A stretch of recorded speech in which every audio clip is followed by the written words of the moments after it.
Find us on Facebook, email us at head2headpinball@gmail.com, or go to our website at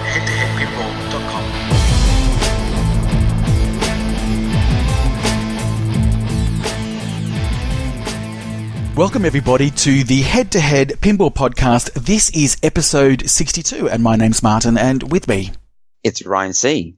And Martin, our next guest, has designed pinball machines for companies such as Stern, Williams, and Game Plan. He founded the Professional Amateur Pinball Association that we call PAPA, and has also worked as the head of marketing for Williams during their most successful periods. His pinball legacy will live on forever through his work, but also through his sons, Josh and Zach. Ladies and gentlemen, it's a great honor to welcome on the show the one and only Roger Sharpe. How you going, Roger? Greetings. Thank you for that incredible introduction. I tend to think of myself as currently now just being the father of Josh and Zach. There was a period of time they were my sons, but that's kind of shifted. So it's nice dusting off the cobwebs and being brought back to life through you guys. You're welcome, man. And obviously everybody should know who Roger Sharpe is. You know, you're very well known. And you've obviously been in the industry a long time. What would you say, looking back, would be some of the highlights that you've seen over that time? God, it has been a long time, which is somewhat staggering to me. It's been over 40 years. I think the highlight, and maybe I'll look at it from a couple of different perspectives, if you will, and stop me at any point in time if you want more clarity or what have you. But I think the part that stands out was, and again, some of this you probably know and the listeners probably know, but, you know, I grew up in Chicago, so I really didn't have pinball. It wasn't available to me. And, you know, as the story goes, going to Wisconsin to college, playing pinball, becoming enamored with it, moving to New York to start my professional career, no pinball. And, you know, the net result is testifying in New York, writing the book. And during that process, I think the part that really stands out and maybe why I endured with the industry was meeting all of these incredible people. Harry Williams, Sam Stern, Gary's dad, Alvin Gottlieb, Gordon Horlick, Sam Gensberg, Herb Jones, I mean, Norm Clark, Wayne Nines, you know, the list goes on. And I think that the genuineness of each of these individuals who, and it's going to sound strange just based on where I am in my life now, who at that point in time were old enough to either be my fathers or grandfathers, I felt really totally captivated by them, their enthusiasm, their youthfulness, and the fact that we could talk on a very similar level when it came to pinball. And I think that was the part that really held me totally in awe, and why the nature of my pinball book was such that I wanted to really pay homage to all of these individuals through the interviews and bringing them to the forefront, because everybody had been doing it, you know, literally behind closed doors.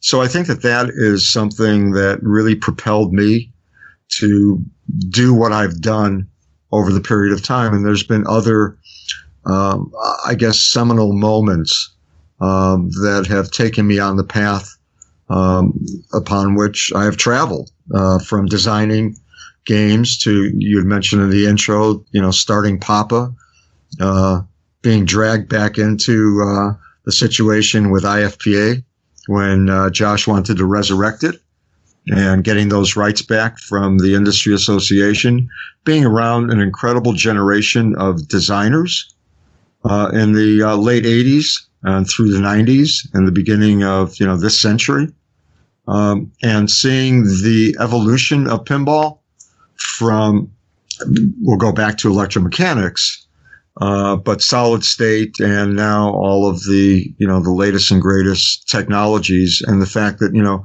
pinball unto itself has really remained, and I don't mean this in a negative way, has really remained very much true and pure to the essence of what it provides as an entertainment attraction.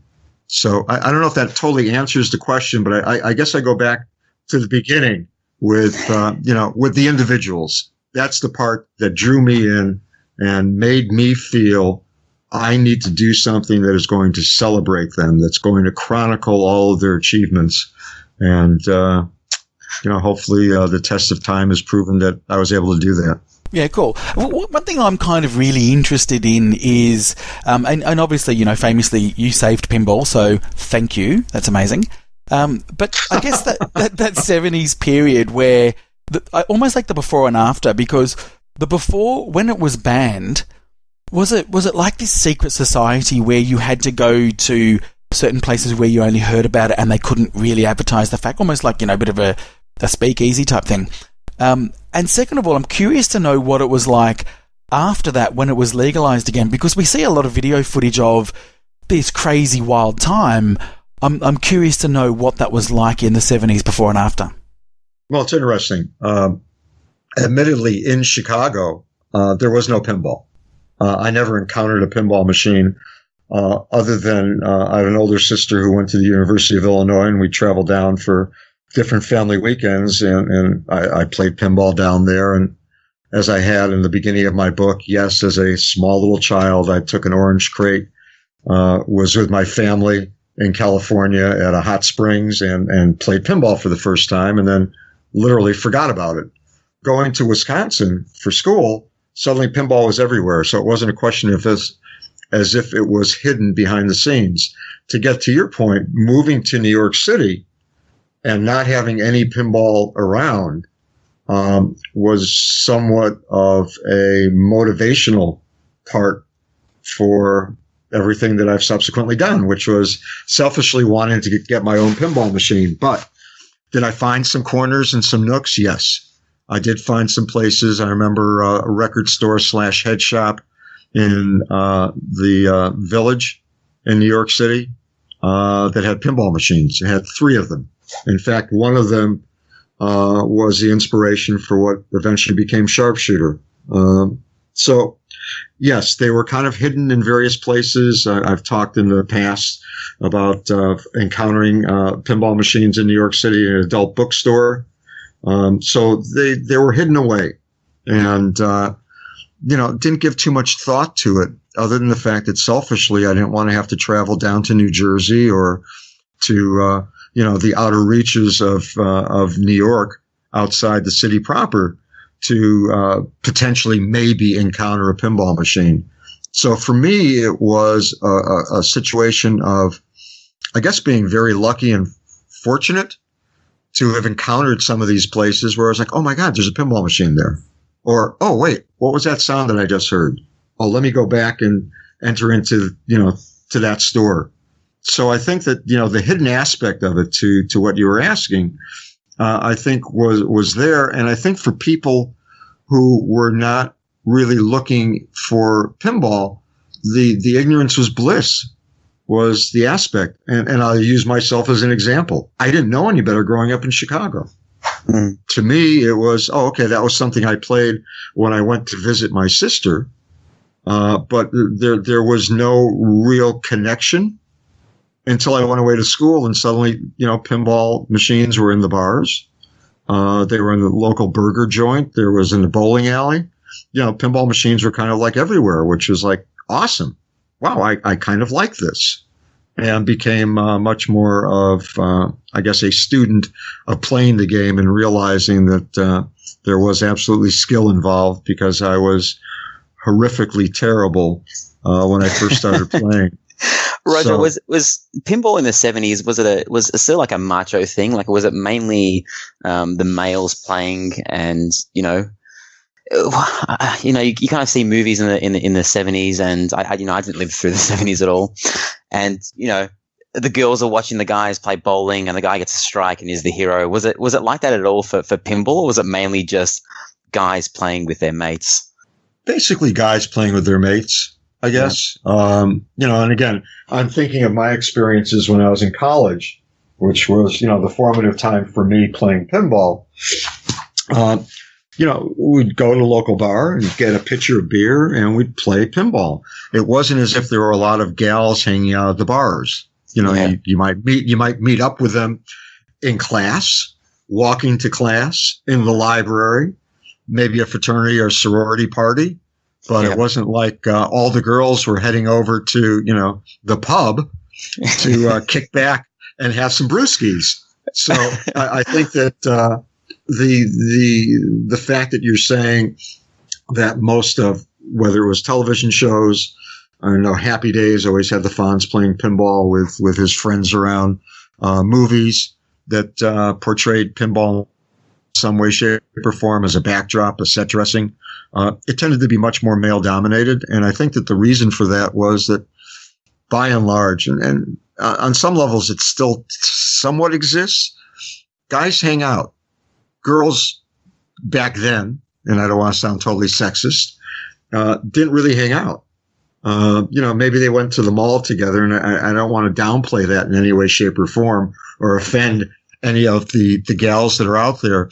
But it wasn't like, they were going to go grab a bat and a ball and go play baseball in the field. Yeah. That's changed remarkably, in all honesty. And I think all of us have witnessed that with the surge in leagues and tournaments, and specifically ladies competitions, and more importantly, barcades, which I don't know if that has happened down your neck of the woods. But that to me has been a transformative moment for not only pinball, but for society in large. Back in the day, and we'll go back to the 70s before I was born, you'd go to dance clubs and things to hang out and potentially pick up somebody, a friend, if you will. But now it is the barcades. And you can just as easily see a group of 3, 4, 5 gals going in and having a craft brew and playing games, pinball or some vintage video games, along with guys doing the same. And I think it's become a very nice neutral ground, if you will, for people to encounter each other outside of whether you're working, still in school. How do you really meet somebody? And I think that, pinball for me has always been that kind of universal quality where you can, interact with somebody else as the course of play goes on, as opposed to a video game where you're probably both, or at least the person playing, is totally transfixed on the screen. There's not a lot of interactivity going on. For sure. And so what do you think are the major differences between now and back then when it comes to designing and manufacturing pinball? God, it's become, I think, much more arduous. If you go back, and prior to my involvement in the industry, and I don't want to oversimplify things, but, you're looking at electromechanical games, very simple in design by and large, hitting banks of targets that might be different colors, different suits of cards, whatever the case might be. It wasn't a question of there being a major component of sophistication, if you will, and depth of rules. If you walked up to a game, you kind of knew what you had to do. The question was whether or not you could do it, and if you could do it on a repeated basis. As you move forward, and really, the turning point for pinball was 8-ball with recall and memory. Suddenly you had a game that could remember from ball to ball what you were doing as a multiplayer game. You could have some rules and some depth. And as you go forward in looking at that, suddenly it's not just the mechanical aspects of what's on top of the playfield. It's what's either underneath the playfield, behind the back glass.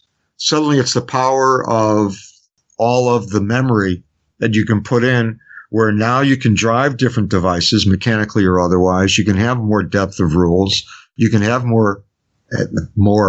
You can now have speech where before there wasn't. You can now have music where before there wasn't, other than sounds. So I think that with all of those various disciplines, if you will, all those various elements, it has become a much more arduous challenge to create pinball. Look, back in the day, I could lay out a game on a Mylar. Well, now you have computers and people are doing, AutoCAD and, measuring and doing things, and it can do multiple levels. I didn't have that capability way back when I was doing design. Roger, just it was on much more simplistic. Just on those improvements that you mentioned before, like now, if there's a new game by whoever, Stern, JJP, and it has a new feature, they can come on a podcast, they can do a live stream, there's Pinside, they can transmit the message of what is new in the game and how it's different than other games. How did they do it back then? Like, how was it like there was no media like that? So is it literally the word of mouth where someone, calls you up or says, "Hey, Roger, let's go down to the arcade because there's this brand new game," and you won't believe it. It has more than one ball. Like, how did it work back then? Back then, it was a question of finding your place. That was your sweet spot. For me in New York City, it was the Broadway Arcade. Second in Broadway, run and owned by my dear friend Steve Epstein. And you went in on a regular basis.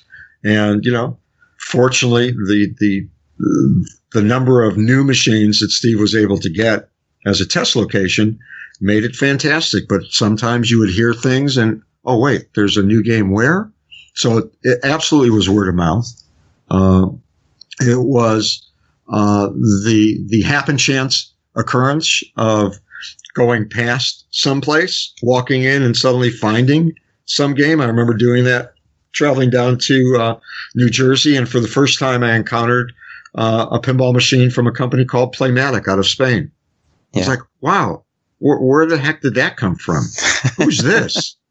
And feeling very excited about it and telling people and saying, look, I have a car, but I'm not driving anybody. But if you want to go down to New Jersey, you can find this game from this company that, nobody's ever heard of before.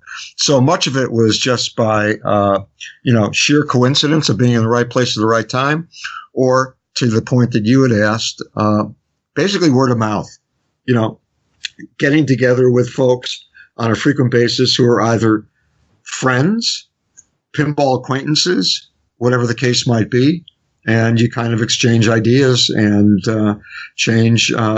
exchange different discoveries that you've made. And it might not even be a new machine.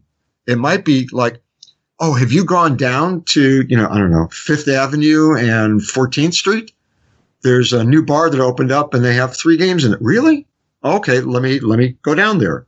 Yeah. So, without the internet and without the type of communication and the community that exists today, and let's face it, everything was really isolated to wherever you were.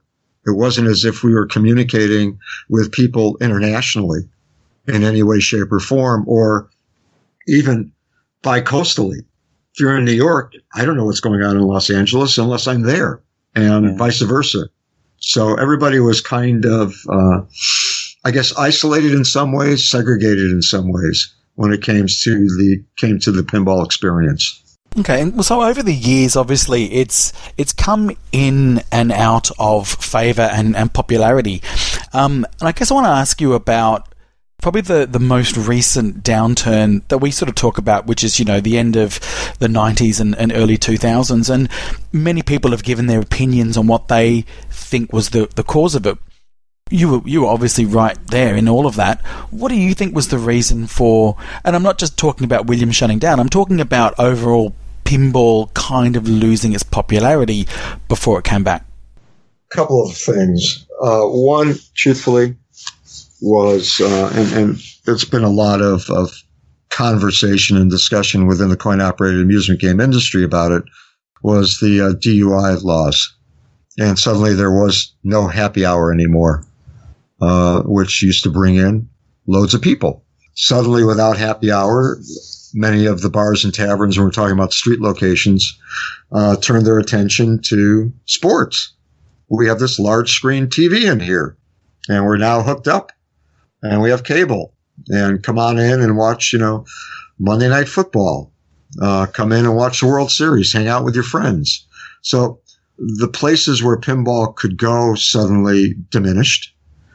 The problem as well was that we had an audience generationally that was changing what their tastes were for leisure time entertainment. They were either playing home systems, Xbox, PlayStation. We're talking, pre the iPhone. And I think that there was a drifting away from the arcade experience, if you will. Most of the arcades tended to be running video games because of their ability to maintain those games much easier than it was to service and maintain a pinball machine. There was a great deal of resistance for places to actually have technical support, some repair person on call or actually working there. Arcades wound up disappearing. They just couldn't hold enough interest.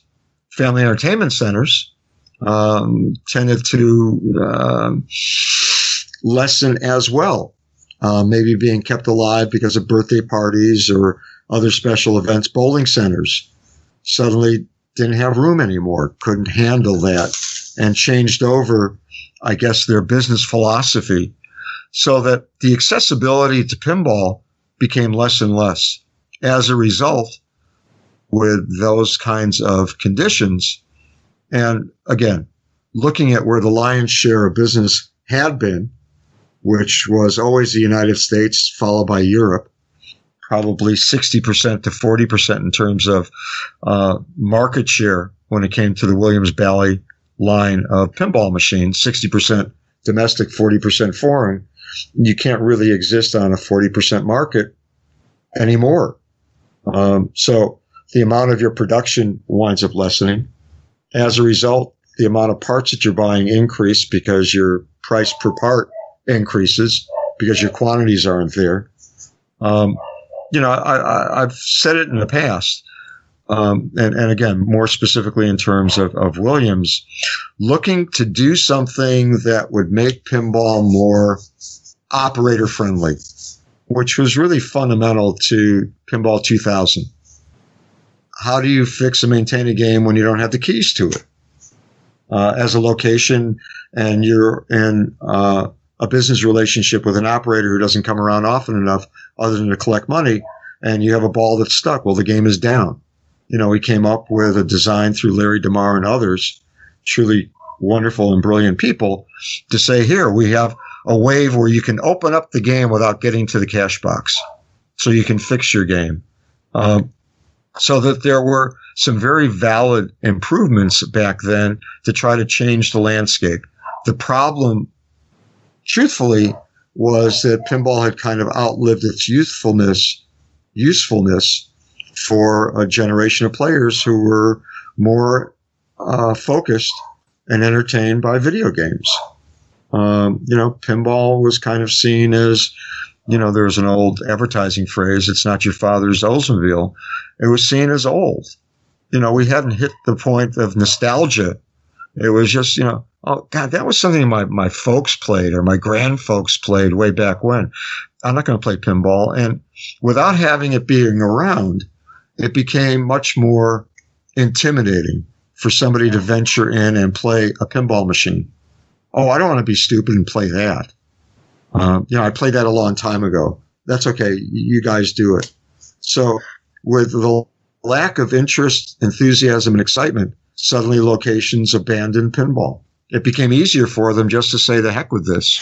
It costs too much to buy them and operate them and maintain them. I'm not getting enough return on my investment. This video game I can put in and, two players play simultaneously. I can get, X amount of money per play from them. And, maybe once a month I'll spray the glass with some Windex and I don't have to worry about it. It's basically just a plug-in. So I think that was really what happened and why, the industry kind of fell on its heels when it came to pinball. And we didn't have the ability that exists now through all of the various forms of media, if you will, to reach out to the end customer. We were selling games to distributors who turned around and sold games to location owners and operators. If anybody were to ask me, where can I play Cyclone? I don't know unless I encountered one somewhere. We never knew where the end product was. And I think that it's very difficult to try to mount an advertising campaign to the public, whether it's in print or broadcast, saying, hi, go out and play the latest and greatest pinball machine, Addams Family, and you'll find it here. Well, you can't list here. And to put in a phone number, and again, this is before there were websites and whatever else, to put in some kind of extra step for a person to figure out where they could go to experience this pinball machine, you've already becomes somewhat it's counterintuitive. So I think that's really what happened. That's a much more simplified answer than I probably ever have given in the past to your question.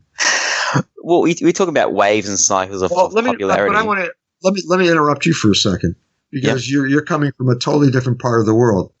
How have things been as we've talked, and we won't go back into the early days before you guys were born, but in the last 20 years, how has it been in Australia when it comes to pinball? Have you had the same types of peaks and valleys, or has it been somewhat constant? Yeah, we have. But what's been really sort of interesting, we've sort of mentioned this a number of times, is that, and I know that outside of the US, Australia is a really strong market. For some reason, maybe it's our culture, maybe it's our climate, but pinball played a huge part in our histories. And, I lived it through the 70s and 80s, and it was absolutely huge. But again, we had the same downturn, and I think it was the same reason that you're saying, is that people just found other forms of entertainment probably more accessible, and you're probably right, it did become a little bit,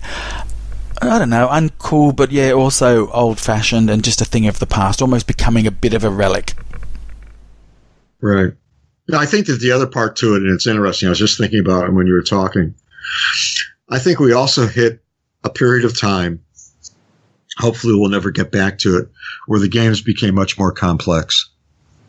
Number one, more complex in design, which made them more difficult to service and much more difficult to understand. What the heck should I be doing? And there's all these modes and there's all these things going on, and I just don't get it. God, I want something basic. Yeah, well, it's interesting you say that, because we, as being in the bubble of the pinball world, everyone talks about the virtues of having, modes and complicated rule sets. But, when you're looking at through the lens of the general public wanting to get into pinball for the first time, that kind of stuff is a bit daunting. Oh, no, it is. And I think that, it's one thing if what you are looking at is to have enough depth and dimensionality and enough complexity in a given machine, because it's going to go into a home. And you don't want that person to get tired of it after the first month. You want it to remain challenging. It's quite a different mindset to have something that is more intuitively accessible for just the average person walking in. And I'll mention it. I think it's one of the reasons that Total Nuclear Annihilation has gotten the response that it's gotten. It's a much more, in quotes, on the surface, simplistic game. If you start playing it, you realize, oh my God, there's subtleties. It's a very deep game. There's a heck of a lot of stuff going on. But just walking up to it as a single level playfield, it's something that is out of the ordinary compared to anything that's been produced in the last 20 years. Well, do you think the market then slightly shifts towards that now? Do you think there's bigger companies out there that will look at the success of Total Nuclear Annihilation as an operator pinball, but also as a home pinball, and say, well, we should do something like that? That the market has been tested, it has been successful for Spooky. Let's try and make a more simple game that has simple rules but has nuances to it as well. It's interesting when you ask. We'll go back in history a little bit, and I guess for some folks, please feel free, because Jay Stafford does a great job with the Internet Pinball Database. I'm going to make reference to some games. Gottlieb came out, or Premier, but Gottlieb came out with a game called Silver Slugger. Yeah, that's right. Street level games, yeah. That did incredibly well. surprised all of us. And I'm still at Williams Bally Midway back then. The net result was Barry Osler doing the design on Harley Davidson. Much more simplistic design, single level. The unfortunate mistake with that was we also put shorter flippers on it, which killed it. For anybody that may have encountered a Harley Davidson, we're talking about the Bally version, Williams Bally version, and not the Stern one that came out many years after. Please put on regular size flippers and you will find that the gameplay is much friendlier and nicer. The same can be said, admittedly, for Fishtails. But Yes. Anyway, all that aside, Bad Girls was another game that Gottlieb had done because we saw, oh my God, there's a market. Let's go do this. And I think that if nothing else, what TNA proves is that there is the ability to bring to life a variety of different, I'll call them platforms or design approaches that can ultimately be successful. And success, admittedly, is defined differently for any of the manufacturers, boutiques, or otherwise as to, what pays the bills, what turns a profit. But I think that to the same extent that a game like Dialed In can come out at a time when everything is licensed and prove that, guess what, you don't need a license. And Steve Ritchie commenting last year at Pinball Expo, my next game is going to be an original. It's not going to be a license anymore. So I think that, there's room for a little bit of everything. Look, I lived through a situation, and I'll share it because it still stings. Barracora was designed and developed 3 years prior to when it was ultimately released in 1982. The reason for it was that then President Mike Stroll thought, based on the success of Black Knight, that every game had to be a double-level playfield. Mm-hmm. And he kind of shunted Barracora off to the side. The company that broke away from that, having done a double-level themselves, was Bally with 8-Ball Deluxe. And suddenly 8-Ball Deluxe was successful, and it was like, oh, wait. Everything doesn't have to be a double level, or in some cases like Haunted House and Black Hole, it doesn't have to be a triple level. Oh, we can have a mix and a match. We can do a little bit of everything.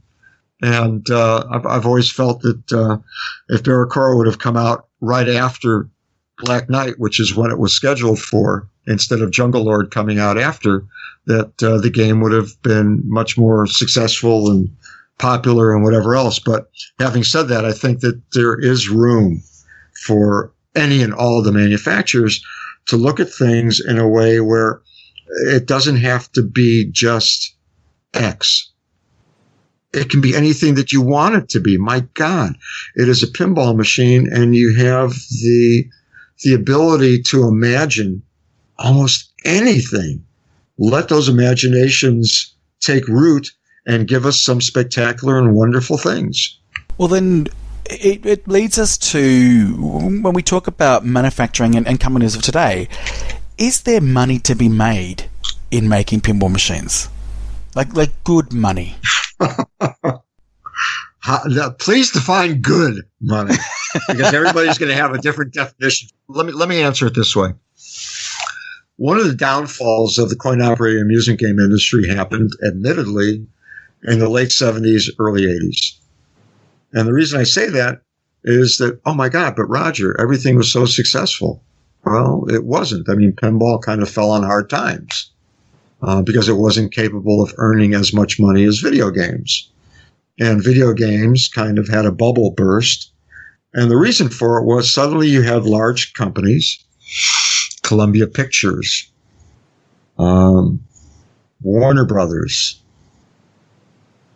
companies that suddenly were publicly held companies with shareholders, and you needed to turn a profit.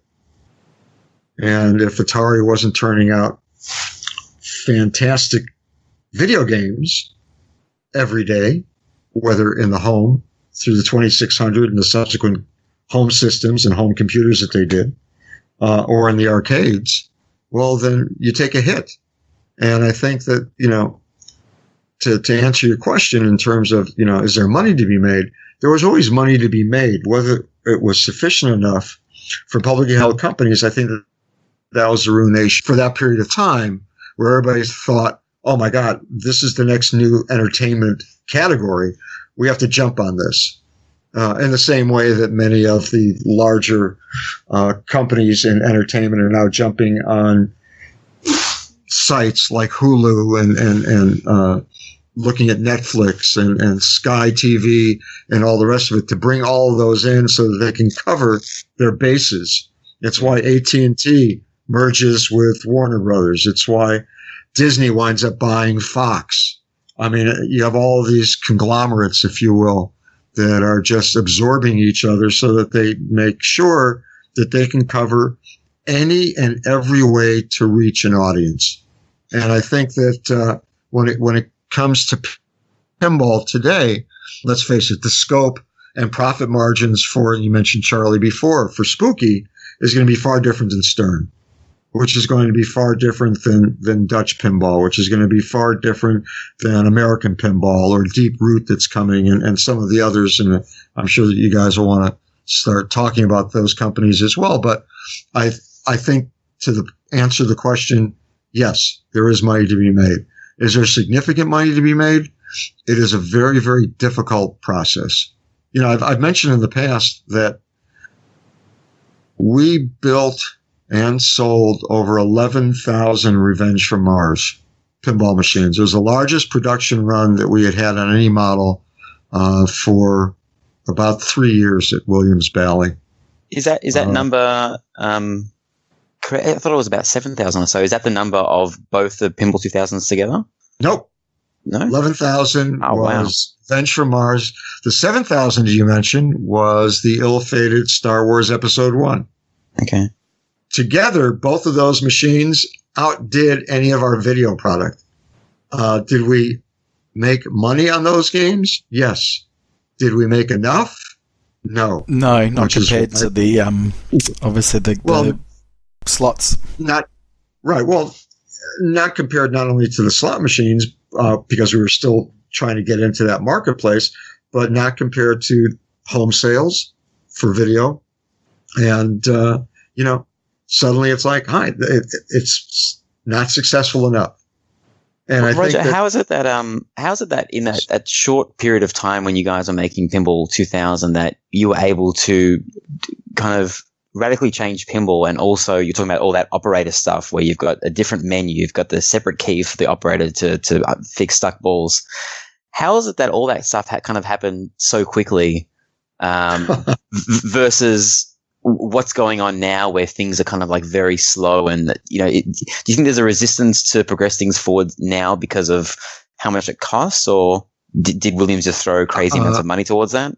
I think that there are two ways to approach business. Sometimes it's out of necessity. Yeah. Sometimes it's out of desperation.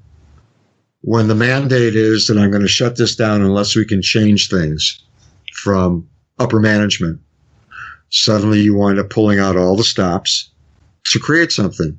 If you're going along and business is okay, all right, doesn't necessarily have to be great, but it's okay. Things are kind of going, and we know that there's cycles. We're going to have some ups and downs. Sometimes you blame it on the game, the design, or some other factor, if you will. So it's easy to kind of not necessarily look as precisely and as deeply and as completely to come up with solutions. You talk about them and you try to do service schools and you see what you can do as a manufacturer, but it becomes more or less the path of least resistance. And I think that that's where we found ourselves, which was, all right, unless we do something different, Neil's going to shut us down. Let's just we're going to put everything in here. This is the entire kitchen sink, taking nothing away from Junkyard. This is all of it. we're gonna do it from top to bottom. And there were many discussions through engineering and design and such to come up with a hit list of, all right, what are the things that we need to do? Well, and you start listing them out. Whether it was ease of access, maintenance, menu-driven, as you just mentioned, to spot different problems, different ways and backups for things that might have faltered or failed, where suddenly, that switch is going to be red regardless. All of these things came into play. For other companies who are doing business and everything is kind of fine and dandy, there's less of a sense of urgency to say, well, God, I'll use this phrase, and I don't mean it necessarily in totality. We don't have to upset the apple cart. We don't have to do anything other than what we've been doing because it's kind of working. There's not a motivation to it. And I think what's fascinating to me in the context of things, and we'll talk just superficially, look at what Jersey Jack Pinball has done to pinball. By putting a display in the back box, suddenly now everybody has displays of some way, shape, or form. Dot matrix is seen as, kind of like old-fashioned. Yeah. In some way, shape, or form. So I think that, there are times where you wind up doing things in a way where it sparks, I won't say imitation necessarily so much as unique innovation unto itself, where maybe you wouldn't have done it before. Look, one of the reasons and motivations for Pat Lawler to create a form factor with Twilight Zone was a differentiator. If we come out with a game that looks different, it's going to be wider, bigger. Maybe that way we can obsolete the older games and, I won't say force, but encourage location owners and operators to buy the new equipment. So you come up with something different. Look, automobile manufacturers for years never did really anything more than subtle changes. Maybe it was a front grille. Most of the stuff was done under the hood. And for many people, you can't tell if it's a 2016 or a 2014 or a brand new 2018. And automobile manufacturers can get away with that just because, again, of a car and however it survives out there. So do you think the onus then is kind of on the market to dictate what manufacturers can get away with? And I hate to use Batman 66 as an example, but that machine sold out of their super limited and limited editions without anything but the name and numbers being announced. And I think it actually sold out before the price was announced. And what kind of message do you think that sends to a manufacturer that we can sell out of something before a price is even announced? So do we even need to propel things forward? Like, do you think that kind of leads to certain complacencies in the marketplace? I think that it can.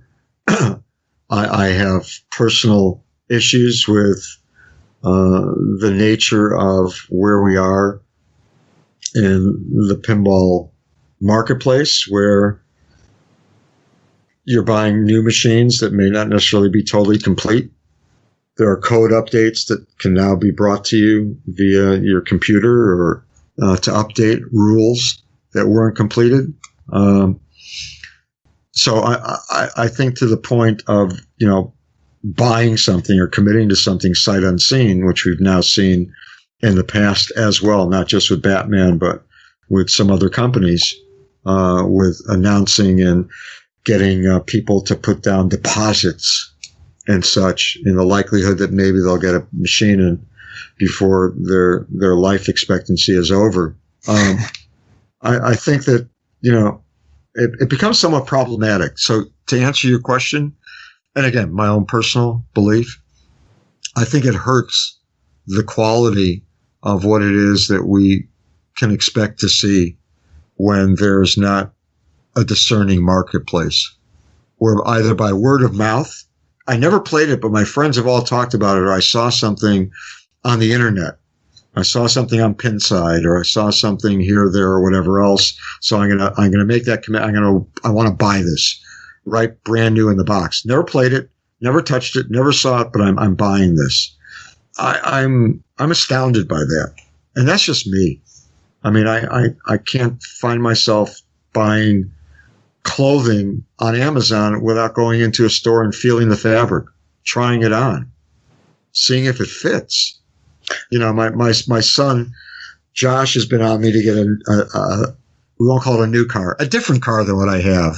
And it's like, hi, there's one that's, I don't know, however many miles away. It would be a 2.5 hour drive to get there. And I said, so you want me to drive 2.5 hours, do a test drive, and then come back? No. You go with mom and you drive 2.5 hours, you buy the car, and no, I want to touch it. I got to feel. I want to do a test drive. I can't make that kind of commitment. But I think that there is a different mentality from my generation or my world to what there is now. And I think that to further answer your question, I think it is a very difficult line to cross if that becomes more commonplace. I think that the ability to have product out there, whether it's pinball machines or anything else, where you can get a pretty good sense as to whether or not it's going to be successful, if it's going to be well received, before you go any further. We used to call that a test program. We put games out on test for a period of weeks and do some tweaking if necessary and modifications. It was basically a finished game, but sometimes you'd bring it back in and make some modifications. Maybe there were ball hang-ups or some other, things that we wound up seeing on a percentage basis where features weren't being hit to the level that they should have, or scoring thresholds and such. Now those kind of refinements and modifications, I guess, are kind of falling by the wayside. And, I'm sad for it, because if somebody gets burned either by personally buying or running out in anticipation and knowing the game's on location, and you've heard some incredible things about it, and for some reason it's just not functioning correctly, or your expectations are so high, I think it leaves a bad taste, and that bad taste can become something bigger. The example that I'll use is, Solo. It's a Star Wars movie. It's going to be, incredible, amazing. It's going to be a blockbuster. Well, Disney took a beating on it because the initial word of mouth of people who saw it suddenly spread like wildfire, and the people who might have been lined up to see it, maybe not necessarily in the first weekend, decided, oh, you know what? I'll pass. Everybody says that it's terrible. I'll pass. Well, what's that going to do to the next Star Wars film? There's going to be a level of hesitancy. And that word of mouth is going to have to carry it over that hump, because the people who were, in quotes, the early adopters, if you will, are not going to be so early this time. And I think that, pinball runs that same risk of going out and thinking, you know what, whatever we build, whatever we develop, it doesn't really matter. People will line up and they'll buy it. It's kind of like Apple with iPhones and the Apple 15X. Yeah, I understand that. And look, you've said it before that, ultimately with all the advances that we've had, pinball has pretty much stayed its core, and that really is, it's a mechanical device with balls going around. You can put your bells and whistles on it, but it's still the same. Are you okay with that? And should pinball evolve further? And because we've seen like companies like, let's say, Multimorphic with their P3, where it's really tried to revolutionize the pinball experience, and people are a little bit cool on that. And, if you did want it to evolve, how would you want it to evolve? I've often said, because people have said, what are you going to do when there isn't any pinball anymore? And I said, well, there's always going to be pinball. I said, until you can deliver me an entertainment attraction that works on all my senses, gives me tactile feedback, immerses me, that has in effect, mechanical action of some sort. I hit something and something happens to that thing that I've hit. It goes down, it spins, it turns, it disappears or it reappears. Until that sense of wonder and discovery exists somehow else, and I'm not talking about in a virtual world, taking nothing away from Farsight and Zen. I think both have done, exceptionally well in bringing a new generation to pinball in a different way. But I think that there's a physicality to pinball that can't be replicated. And I guess to that end, to what you're saying, it is true. I mean, strip everything away. All it is a little silver ball rolling around. And, what can be done with it that's going to make it different. I have some issues with some games that try to incorporate a video playfield, and suddenly the ball is going over it and it senses that you've destroyed the gorilla or whatever else. It's just not the same for me, anyway. I think that you wind up taking up so much real estate that everything, it's kind of like moving into an apartment or a house, and you get into a room and it's like, oh, okay, I have 4 walls. The couch is going to go against that wall. The table's going to go against that wall, and everything is on the perimeter. There's, and maybe you'll put something in the middle somewhere. But the first thought is to have it all be linear. And I think that you wind up finding some designs, if you will, where you have a video surface that takes up the majority of a playfield and everything is on the outskirts. And maybe there's some other, mechanical things or what have you up toward the back box. But by and large, you can't block anything otherwise. Isn't that most pinball machines though? Isn't that most besides the ones that have a lower playfield like AC/DC, for example? I mean, isn't that most pinball machines? Stuff on the side, stuff at the back? Well, but think about what you just said. Don't I have drop holes? Don't I have target banks? Yeah. And again, most of those components we see over and over and over again. And every once in a while, there's something that is deliciously new and different where we've never seen that before. Or Steve Kordak once said, God, we've done it like everything. There were rails before. We did have an upper playfield or what have you, little areas, back during certain points in time. So I think that to that point, it's a question of how you populate the geometry of a game design. You can have blockage in the middle. I mean, comes to mind as Medieval Madness. Suddenly 2 trolls pop up, and the shots that you had are now somewhat blocked, if you will, but you have this interactive feature. Hit them, let them go down, and now you can get easier access to the castle or easier access to kick out hole. So I think that, again, to assume that everything is like on the sides, if you look at any of the newer games, and I know you mentioned AC/DC with that lower playfield, I think that there's room for that.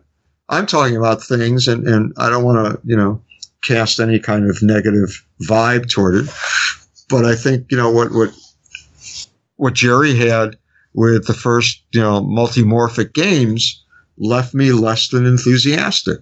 I liked the concept. I just didn't like the fact that suddenly, there's a small little ramp thing all the way back there. And there's some stuff on the sides, but the majority of the playfield was all this video activity that was going on. And I think that it took away some of the essence of what pinball is. So if you look at games, look, every designer has their own signature. All right. Steve Ritchie, we know it's going to be fast, smooth, and evil. Pat Lawler, we know it's going to have all sorts of little bells and whistles and trinkets and what have you. Dennis Nordman tends to have a lot of stop and start. It's not to say that he doesn't have flow in his designs, but again, you go through each of these types of people. John Borg has his own particular type of signature in regard to some longer shots with some other things that are close in. And you look at the angles of what they wind up bringing to bear. Keith, with his first game with Iron Maiden, has some, intriguing little areas, as well as different scoring thresholds geared to a variety of different, what one would think of as being simple shots. So if I go around here once, I get 2,000. I go, oh, now it's doubled, now it's tripled, now it's quadrupled. Wow, okay, so there's stuff that's going on that's alive and active. And I think that, if you start taking a look at the different dimensionality in each of the types of games that are out there, even with, I mentioned it before, total nuclear annihilation. I mean, you have to kick butt on targets that are right in your face to get reactors going. And multi-ball is easy, but it's not because of all these other things that you need to be doing. So how do you split whatever your focus is to maximize what you're doing, whether it's playing competitively or just playing casually for fun? And I think that, getting off target a little bit, my apologies, but to go back to the question about, where pinball is and where it might go, I think that the continuing evolution of it shows that there's much more that can still be done. And I think some of what we're going to see is going to be predicated on some technologies. Do I like the idea that on, and I forget which game it was, it might have been on Hobbit. No, it was on Dialed In. I can flip the flippers with my phone. Seriously? I mean, I think that's wonderful. Don't get me wrong. But for an old fart like me, it's like, no. That's not necessarily the future of pinball. It's just showing the technology.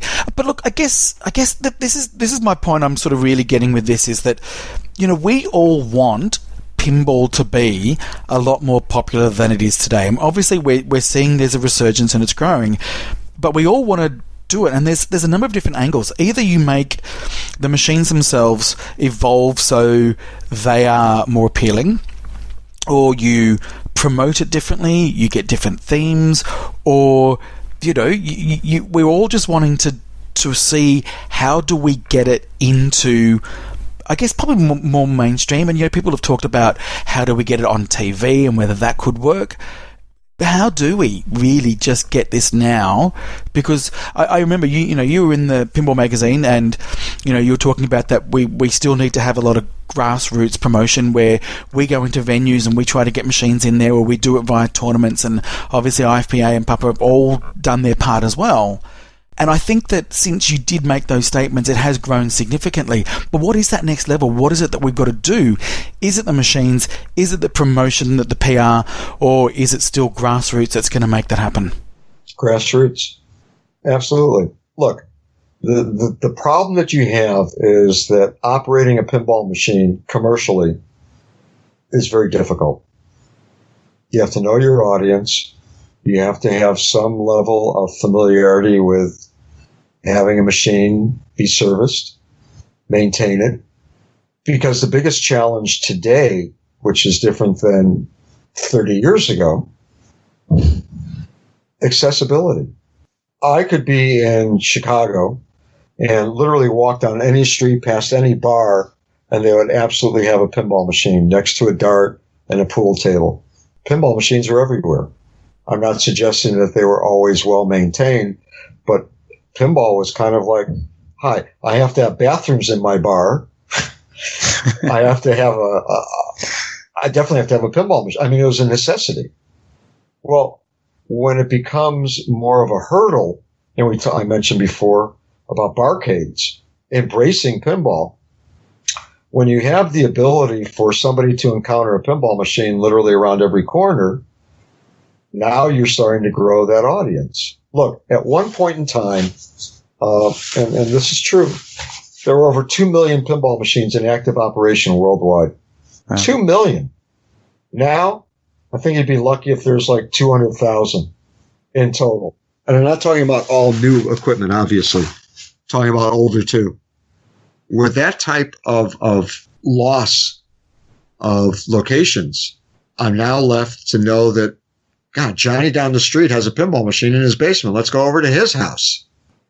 I had probably 4 or 5 places within a 5-mile radius from where I live here in the northwest suburbs of Chicago. Those don't exist anymore. The Chicagoland Pinball League exists in people's basements. We have level 257, which supports us for our pinball tournament league, if you will, that takes place once a month. But down from where they are, about a mile away or less, was a GameWorks that was great. They didn't have really any success with pinball. Suddenly they did. We worked with them. We had tournaments going on there on a weekly basis, and suddenly they let go of 2 of their technicians. The games fell into disrepair, and the decision was, we got to find another place. So I think, truthfully, it's the accessibility. If I don't know that it exists and I can't find it easily, how do I make it more successful and more popular? So I think that it does become a grassroots. Look, the success that has been generated by IFPA as well as PAPA, but IFPA in particular, I think we're now at over 60,000 players that are ranked. There's over 3,500 tournaments, events taking place annually. There's over $2.5 million being awarded worldwide annually in cash and prizes. It's growing, but it's going to take time. I'd like to think that'll happen in my lifetime. But I think, to your point, I'm saddened by the fact that there isn't more that's being done to get machines into the marketplace. I wish that there were places where putting in a pinball machine is not going to, in quotes, make money. But this is a Midas muffler shop, and this person is going to be sitting here for an hour waiting for their muffler to be fixed. Instead of just watching TV and a talk show, why don't we have a pinball machine in here? And I think that there are things where you have a captive audience. And yes, there can be some room made for an older game. Not talking about new investment. Just to say, here is something for you to have while you're sitting and waiting. We used to joke years ago about putting pinball machines in doctors' offices. We're sitting and we're waiting. What's going on? It's only probably within the last 20 years or so where going into a doctor's office, now you have a TV mounted on a wall. Before you'd go in and there'd be some old magazines and newspapers, and there was nothing left for you to do except wait. Wait for the doctor to come and say, hi, we're ready to see you.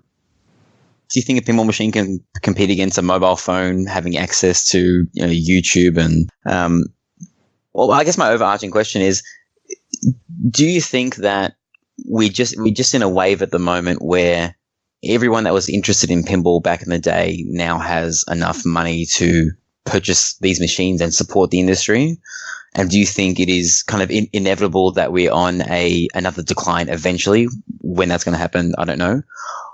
Because there doesn't seem to be any push to bring a newer generation into pinball. I mean, there are young competitors and they're amazing, but all the themes that are coming out for pinball machines are geared towards, the older generation. And these machines still don't connect online. There's no online leaderboards. There's nothing bringing the community together in a digital form that's on the pinball machine. Well, I agree. I think that some of the themes definitely don't work for a younger audience.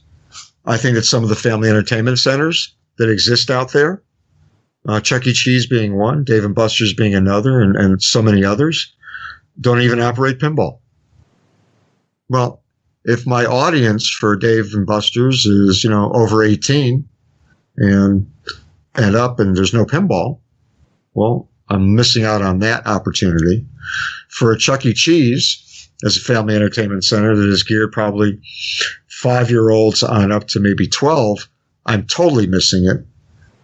The old mall game rooms that used to exist in shopping malls, those have gone by the wayside. They used to be located either where the movie theaters were or near the food court. Nice babysitting place, a nice stopping point for the children who just survived walking with mom or dad or whatever through a department store. So to stop them from being cranky, let's go into this place. I think that becomes the problem. The problem is the nature of where the business establishments are today. I go to a pizza place, I'm going to have time on my hands to order my pizza. Why isn't there a pinball machine? Why isn't there some distributor salesperson going in and saying, hi, we're going to put this in here and we'll support it. We're going to give you, 50% of the cash box. And you don't have to do anything. I mean, yes, it's grassroots, and yes, it's a pain in the butt, and yes, it's a very arduous task. But I think that that's how you have to build things up. And when you ask about, everybody having, tablets and iPhones and whatever else, it becomes somewhat boring and repetitive. I find it interesting that the first wave of iPhone types of games were games comparable to what existed back in 1980. Slide and shoot. God, this is exciting.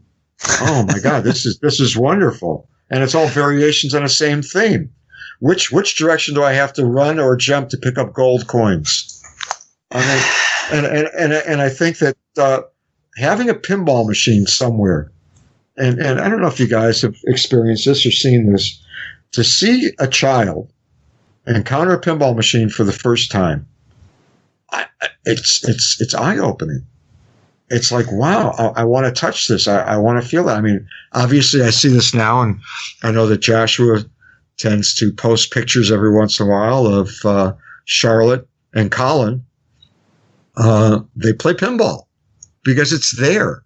And if they saw it somewhere in a local venue, movie theater lobby or whatever else, I guarantee you that they would gravitate and run toward it because they've already had the ability to touch and feel and experience it. But they would also run up to it even more if it was a particular theme that they were familiar with. Absolutely. No. Don't get me wrong. Absolutely. I think that there has to be something compelling. There has to be something that is eye-catching, and there has to be something that has a connectivity to that child. And I think that the problem that you have right now is that marketplace is so splintered that it doesn't make sense for some. And I know that Charlie wound up doing something with the Jetsons through, I guess, a couple that had secured that license. And I don't know what happened with that game necessarily, but, it seemed to be an adequate game. Yeah, it does what it needs to do. But I was just going to say, but I think that the theme itself was good. It's a great theme. It was something that worked not necessarily for a bar and tavern, but would work in a family entertainment center. All right, so that was the first half of the interview with Roger Sharpe. Ryan, what can you remember what we learned in that first half? He does like to talk, Mr. Sharpe. I did good conversation. Yep. He knows a lot. I did get a warning from his two sons, but it just kind of started to get really heated and interesting in the second half. So everyone will have to tune in next week to find out the thrilling conclusion of the Roger Sharpe interview. Such teasers, but it's a quite a long interview. I think we're just shy of about 3 hours in total. So we figured we'd sort of break it up. So we go into licensing in the next stage. Guarantee you will want to listen because he lets loose a bit of information that apparently he has never told anyone, and drops a bomb right at the end. And pretty much like it's one of those things that would change the entire pinball landscape if it had happened. And anyway, we've said too much. Listen next week to find out what it is. So shall we get to the news of the week? What's new this week, Marty? There is massive code for Batman 66. Yep. 1.95. Yep. 0.95. Yep. Five more to go. Yep. Cool. Congratulations, Batman owners. I know. You know what? It's coming out 1 month at a time, so it must actually be exciting for those people because they get new code every single month. Yeah, that's right. They just had to suffer for like almost a year without code or whatever it was. So. Yep. And also, well, we didn't talk about it last week, but there's somebody that started, I guess, documenting or making sort of weekly documentary about building a pinball machine from scratch. And this is Haggis Pinball. We'll link it in the show notes. What do we know about this, Ryan? I don't know anything because, as I've explained, I can't listen to the video because for some reason my ears hear a high-pitched squeal that gives me a absolute splitting headache. So I'm relying on you to watch every single one of their blog posts and update me. Well, I've watched a bit of it. I sort of really do need to sit down and watch both of. There's 2 episodes that have come out now in their entirety, but effectively it's a bit of a task that they've set themselves to do, which is effectively build a pinball machine from scratch and have it shown at TPF next year. So about 6 months to build and have a working machine, prototype machine at Texas next year. Good luck. Is that possible? If they were retheming machine, maybe, but if they're building one from scratch, I mean, even with like P-Rock and everything, like surely it's harder than that. Unless they're doing a mafia style, EM, with no bells and chimes. Yeah, I don't know. And look, one of the guys, he was at Pinfest last week, and I didn't get a chance to catch up with him. So, because I just want to know, really what the credentials are to be able to claim that you can make a machine in 6 months. And, if they can, fantastic. I'd be very impressed. But I think it's a pretty tall order. If we didn't have Roger on, we could definitely give him a quick interview, right? Yeah. They're I'm pretty sure they're in Melbourne. They're in Australia. So this is our neck of the woods. So if anything does actually happen, we'll be right there. But I mean, do we know if they actually want to? Are they building it as a hobby, or are they building it as someone now make this and this is a pinball company? And yeah, so you're going to be highlighting the fact that I really haven't watched the videos just yet. Okay. So another slow news week. I'll watch them, but you know what? Good luck to them. I think it's going to be. We never tough. wish anyone any ill will in creating pinball machines, right? Well, we used to. Well, we will constantly remind them that it's harder than they think. Yeah, for sure. So there you go. So speaking of Expo, so Pinball Expo, it's not far away. It's only a couple of weeks now. It's pretty close, and there's going to be a lot of news there. And I'm not going, Marty. I did ask the missus, and she just gave me the look, and didn't happen. Yeah, no. I'm definitely not going. No, that's right. Not a big enough tournament there for you. So we need a roving reporter. We need someone on our side to be our was it the eyes on the ground? Anyway, eyes on the field, whatever. Yeah, whatever it is, something like that. Yeah. So send your resume in. Yeah, we absolutely. We want to hook up with someone that will talk to us about the Expo experience, that we can do a podcast pretty much on the Sunday that Expo finishes and talk to someone who actually experienced playing those new games that are going to be revealed there. So, and also speaking of contributors, let's talk about our Patreon. So sure. We talked about it last week. It was hilarious. Yes. And we have hit the big time, Ryan. How big, Marty? 6 people. Oh, yeah. Oh, yeah. You know what? That's 6 more than I thought was going to subscribe. So Same. That's a win. That's Same. a win. And I'm not going to. We're not going to sort of give our numbers or anything, but we were very pleased with the contributions of individual people. And as a thank you to them, they got a bonus episode this week. Yep. I was really excited, and I found out some news, and I called you super late at night. Yes. And you didn't actually know what it was, so No. It was a very candid kind of episode, not rehearsed, nothing, just raw takes. And we were going to upload it, but we thought this might be too sensitive. It might be an absolute bullshit rumor. But it was basically kind of detailing what we might see at Expo from a certain manufacturer. Yeah, we're not going to say it's Stern, and we're not going to say the name of the machine, but it was to do with the next title being released. A bit of a surprise. We thought it was one title, it's going to be another, and in particular was surprised at the pricing of said machine, which I still think, Ryan, Yes. bullshit. The entire thing might be bullshit, but it kind of makes sense. But anyway, we just...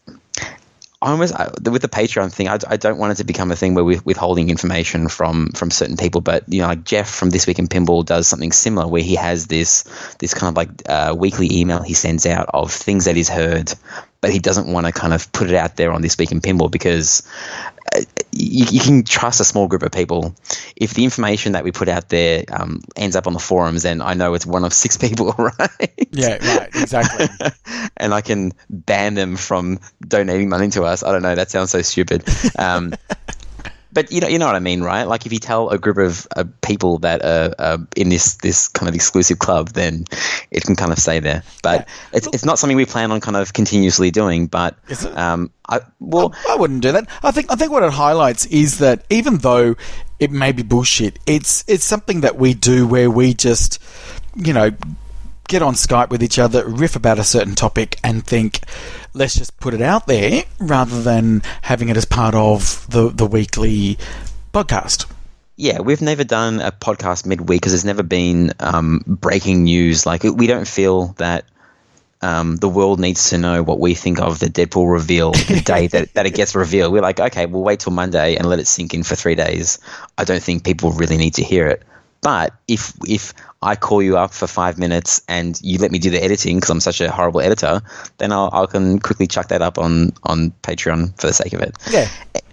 Anyway, that's Patreon. As I said, we're really happy. We'll link it in the show notes again. We are, if someone mentions to me today, like, you don't want me to do it. I'm like, no, like just if you would like to, that's the whole Patreon thing. If you would like to support financially, you can. If you don't want to, we still love you to bits. Yeah, absolutely. Yes. Not bothered. Yeah, that's all good. Hey, Marty. Yes. Christmas is coming up pretty soon, right? Do you know how I know that Christmas is coming? How? Because, major shops in Australia have now got all their Christmas decorations on display for you to buy. You got to get in there September. early, Marty. The early bird catches the worm. Do they? Maybe. Or they just piss off people. And yeah, exactly. So, I'm not sure. I don't know how to do this segment. Okay. When I was a kid, Marty, yes. Okay, and I used to watch a lot of TV, around Christmas time, there used to be these ads. And it's from a company in Australia. I'm not sure if it's an international company or if there's like a US equivalent. It's called Crisco. Yep. And Crisco they would say there would be this curly haired lady that kind of looks like Mrs. Claus, and she would say stuff like, you're struggling to bring a hamper for your family. Like, it costs so much to have your family over on Christmas Day. Come to Crisco, and we'll give you a hamper that you can open up on Christmas Day. And you basically pay it off during the year. So it's almost like getting a loan from the bank, but instead of getting your goods straight away, you get them at the end. Yeah. So you get a giant hamper. And what are some of the items that you would expect to find in a hamper, Ryan? Tim Tams, Smith's crinkle chips, ham, turkey, all that shit. And this was around. I totally forgotten about Crisco because this was literally when I was a little kid, right? And I don't really watch TV anymore, so I'm a bit out of the loop. And I always thought, like, who the hell who takes a year to pay off for some turkey? Like, just save your money in the bank. Anyway, obviously they're doing well because it's still around. That's why I asked you what sort of items. So if you let me ask you this question. Yes. Because what you do, you get to build a hamper. You get to choose all the products that you would want to go into a hamper. Yes. So if you were to build a hamper, because for some reason you're bad with money and you need to pay off a hamper in 52 weekly installments. 56, that's right. What sort of items would you want in your hamper? I'm a pinball guy, Marty. I'm not sure if you've noticed. I'm really into pinball. Yeah. I talked to Roger Sharpe today for 3 freaking hours, okay? Yeah. Instead of hanging out with my family. So I would want a pinball machine in my hamper, Marty. And not just any pinball machine. I would want the best of the best, Marty. You would want the best pinball machine that money can buy but not have delivered. What we're getting at, guys, the 5-minute intro to this segment is that Crisco, okay, they not only will give you a hamper with pointless items like Tim Tams and Smith's crinkle chips and turkey, you can also put a Thunderbirds pinball machine in your Christmas hamper, Marty. What the fucking fuck is going on? What have I missed in the last 20 years with Crisco that this has happened? What is going on? I didn't actually believe it. I saw someone comment on it on Facebook. Why is it in the Crisco hamper? I'm like, what do you mean it's in the Crisco hamper? We'll link that in the show notes, but it's just absolutely, hey, it's a new way to sell pinball machines.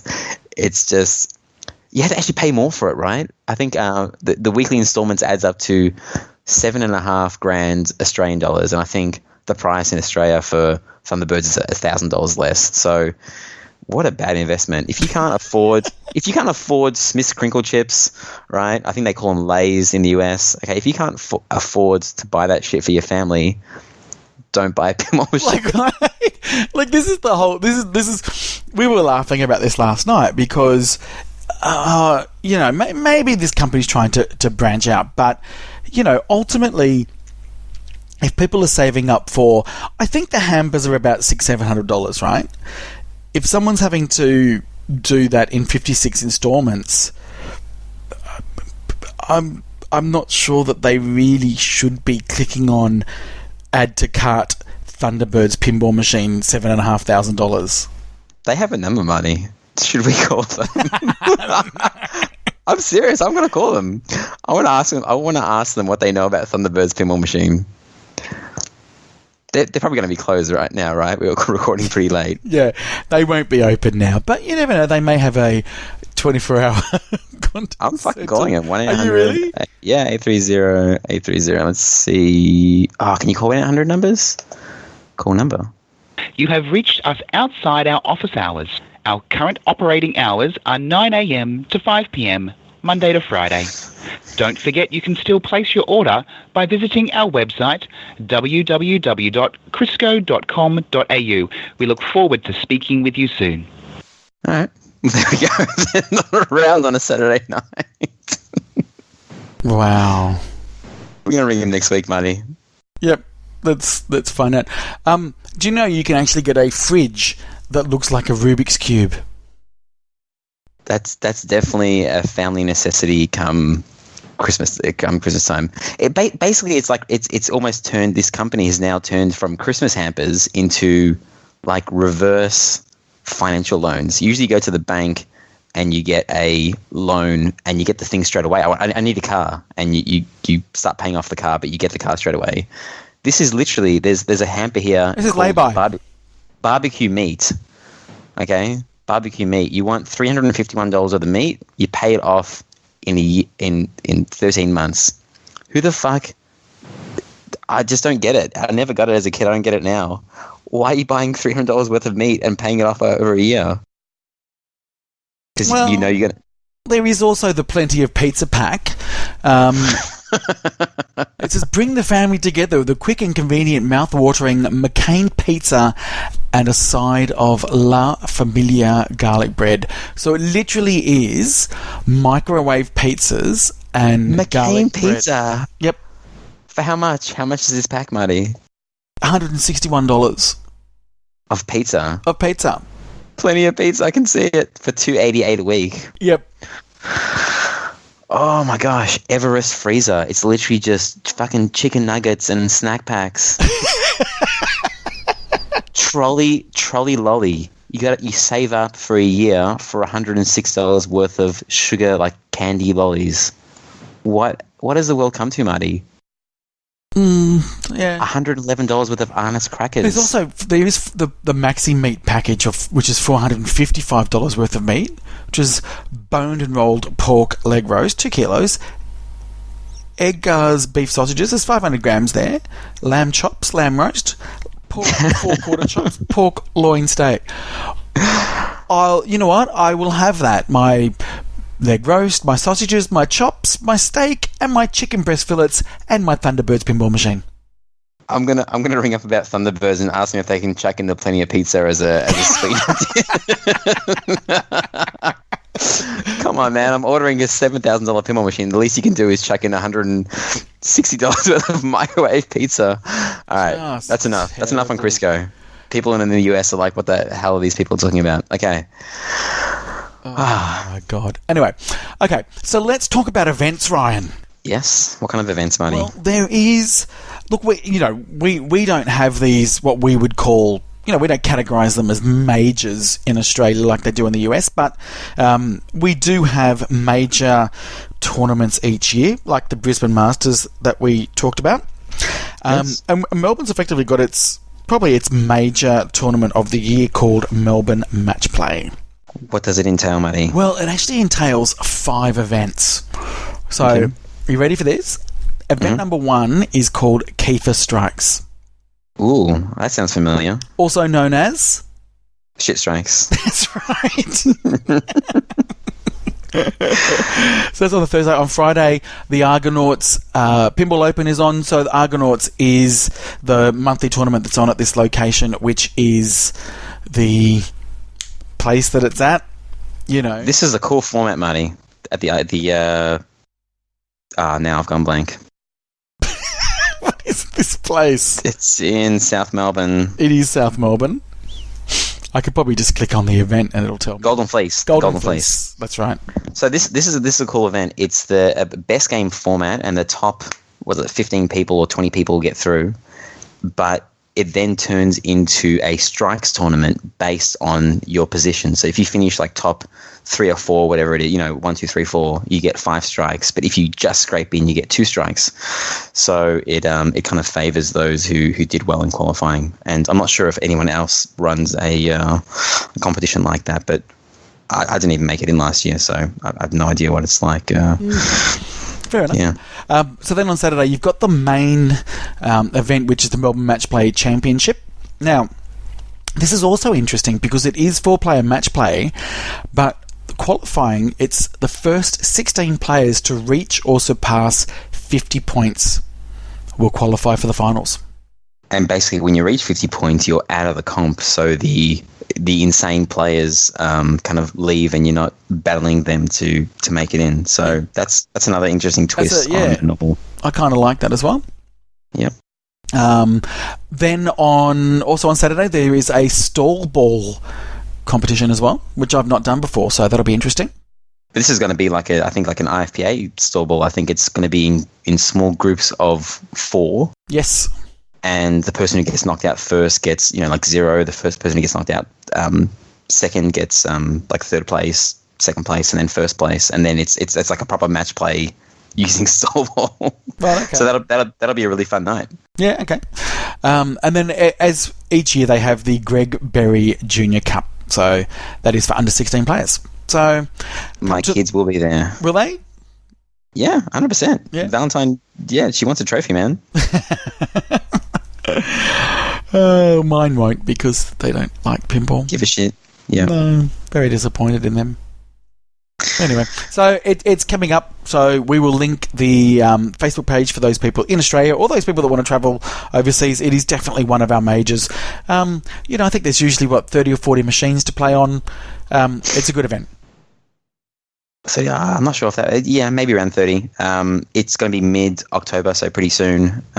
I'm running a Flip Frenzy 2 days before it started, thinking that people would, like to join in on that, since there's no Flip Frenzy during the comp. Yeah, so I'll also link that in the show notes. So it is, October 11 to 14. So come on down for that.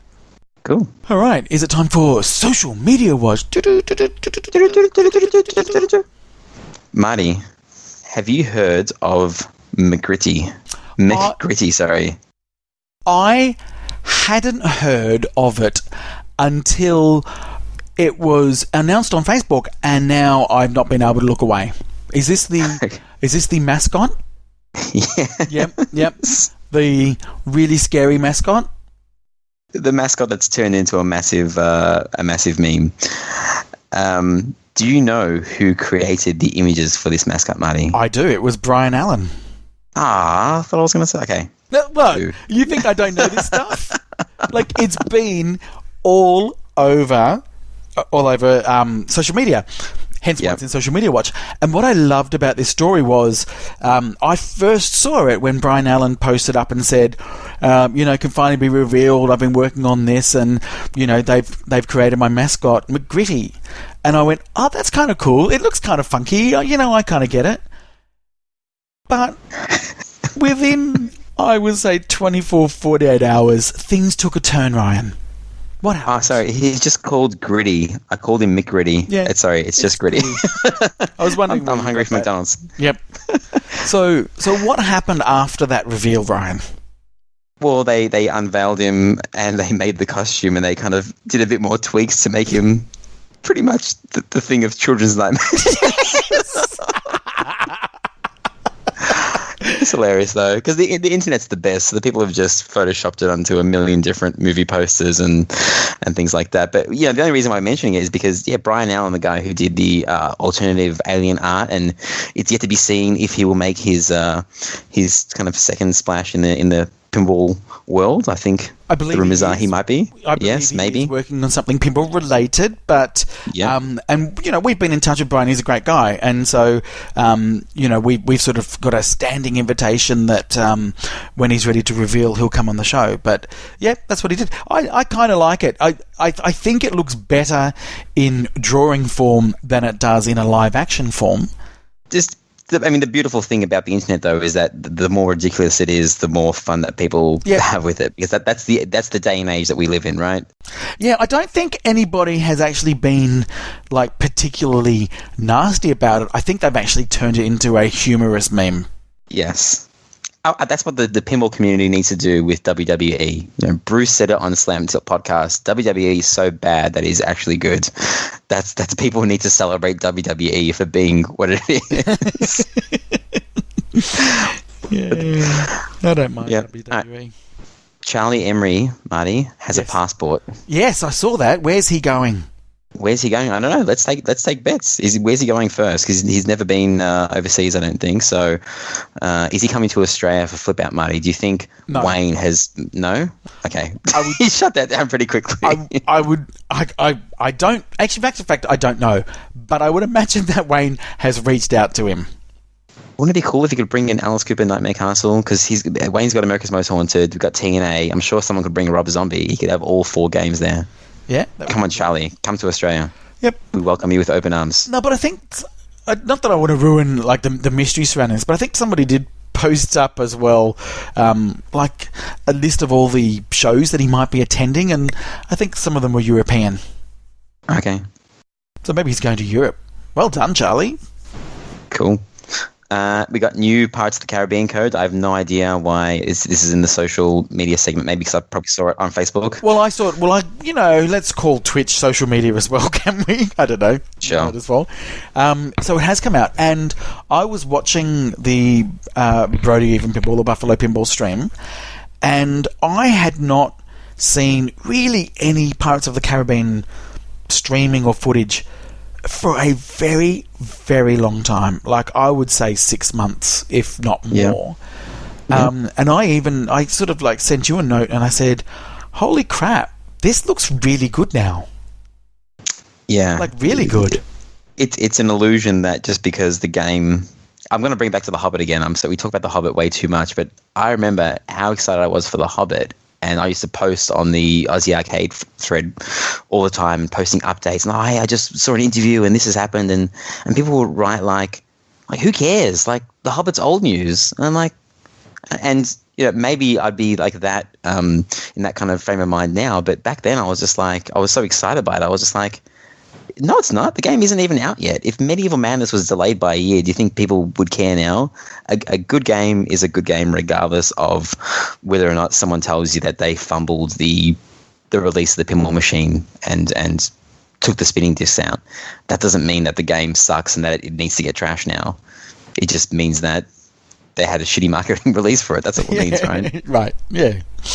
Well, I think the main things that I really saw on this was... One thing that really stood out is that I think that the LCD screen on this is beautiful, and it actually, I think they're now really getting the hang of it and letting you know what you need to do very easily. Who's the guy who does all the animations, Marty? I can't remember his name. Is it JP something? Yep. Jump all to win. That's him. Yeah. Yes. We should totally get him on the show, Marty. We should absolutely get him on the show because the animations are beautiful. Like it actually is, and it's not just like some of the film that they use is quite pretty as well, but just the animations are great. But it doesn't. I don't know. It has all come together really well. Just how what you're seeing on the playfield and what you're seeing on the screen are just incredibly well integrated. You know what's hilarious? The code, the number is 0.96, so they are 0.01 in front of Batman, Marty. And it's only just been shipped. Fight. No. This week from Stern, we got the thriller in, is it Sternilla or Sternzilla? Sternilla. Stern Godzilla. Yeah. Did you watch it, Marty? You watched all of it like I did, right? No, I watched quite a bit of it, but I didn't get to watch the end until about 15 minutes before we started recording tonight. Yeah. Congratulations to... Actually, we shouldn't say. We should link in the show notes and let people watch it because it went down to the wire, didn't it, Marty? It really did. It was good fun to watch.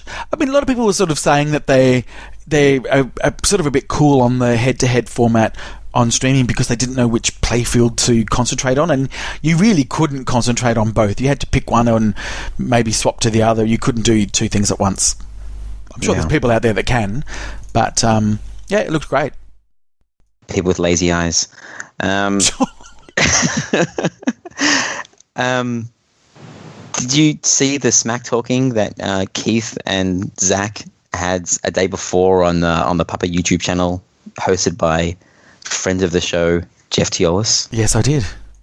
Man, those guys just smack talk like crazy. It was fierce, Marty. It was nasty. It was nasty. It wasn't. They're not really... good smack talkers. They're too kind. They're too nice. Too nice, those people.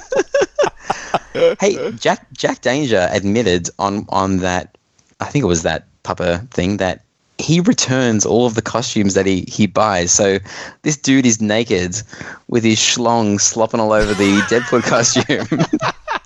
Pretty sure he'd have underpants on underneath. No, I saw no. Don't watch his videos in 1080p, Marty. Yeah, I'll try not to. I know Jack's secret. And lastly, in social media watch, we had the world's greatest game room. Yes, now, indeed. Yes, this guy. You know, when these videos come up, world's greatest this, world's greatest that. You're like, no, they're not the world's greatest. But this guy has, yeah, he's got a really good collection though of everything, and including pinball machines that he kind of whisked through in the. But we'll link in the show notes. And apparently, this guy lives about half an hour away from us, Marty. So whoever you are, Joel, we need to come over there and either have a tour, have a flip of your machines, have a, go for some of your games, but we could also stream from there. Let's do it. Or we could run a tournament and just make sure that everyone gets kicked out early and we all get to play on your awesome arcade machines afterwards. Yep, exactly. So it looks amazing. Like and the pinball collection, I think there would have been, maybe 20 machines, something around that number, all look in immaculate condition. Yeah. And just the best of the best machines. They would be in the Pinside top 100, Marty. Had to like that for a transition. Oh, I do like that. So, what happened last week, Marty? Slam top 100. We didn't do Slam the Top 100, Ryan. Well, I'd like to still call it Slam the Top 100 because Slam the Top 100 to 200 doesn't have the same ring to it. Yeah, we can call it Slam the Top 200 if you want, but I don't want to say two numbers in the Slam title. Yeah, but we just call it Slam the Top. I don't know. Slam Pinside. Pin Slam. Pin Slam. Yeah. All right, there we go. We got this. So last week it was Black Knight versus Starship Troopers. So, and as we do, like, blah, blah, blah, I won. I was always going to win. I had 69% of the vote. But as we always do, once it's over, what do you actually think of Starship Troopers, Ryan? I've never played it. No, I know. I don't think anything. No, I know. That's why you were reading out the IPDB listing of people that were completely irrelevant. I remember someone telling me. I remember a conversation with someone saying that it was when they were selling it, saying that it was actually a really good game. They just got bored of it after a while. And if you look at the people who voted for me, there's some decent tournament players in there, so it can't be that bad, can it? It's pretty bad. It's just pretty uninspiring. It's like, those Sega games of that era. Things like, Hit the shot 3 times. Twister, and what was it? Independence Day. Like, they're games. You walk up to it and you go, okay, there's 2 flippers, there's some toys and all that kind of stuff. Surely this would be fun. And for some reason, they're not fun. Yeah. And Starship Troopers is one of those. And as I said, the worst thing about it is you've got that little tiny GIMP flipper that you need to control with a second flipper button. No. Why do they do another flipper button for that money? I think they were trying to simulate the bugs from the show. I think that having 2 separate buttons for anything is a mistake in pinball.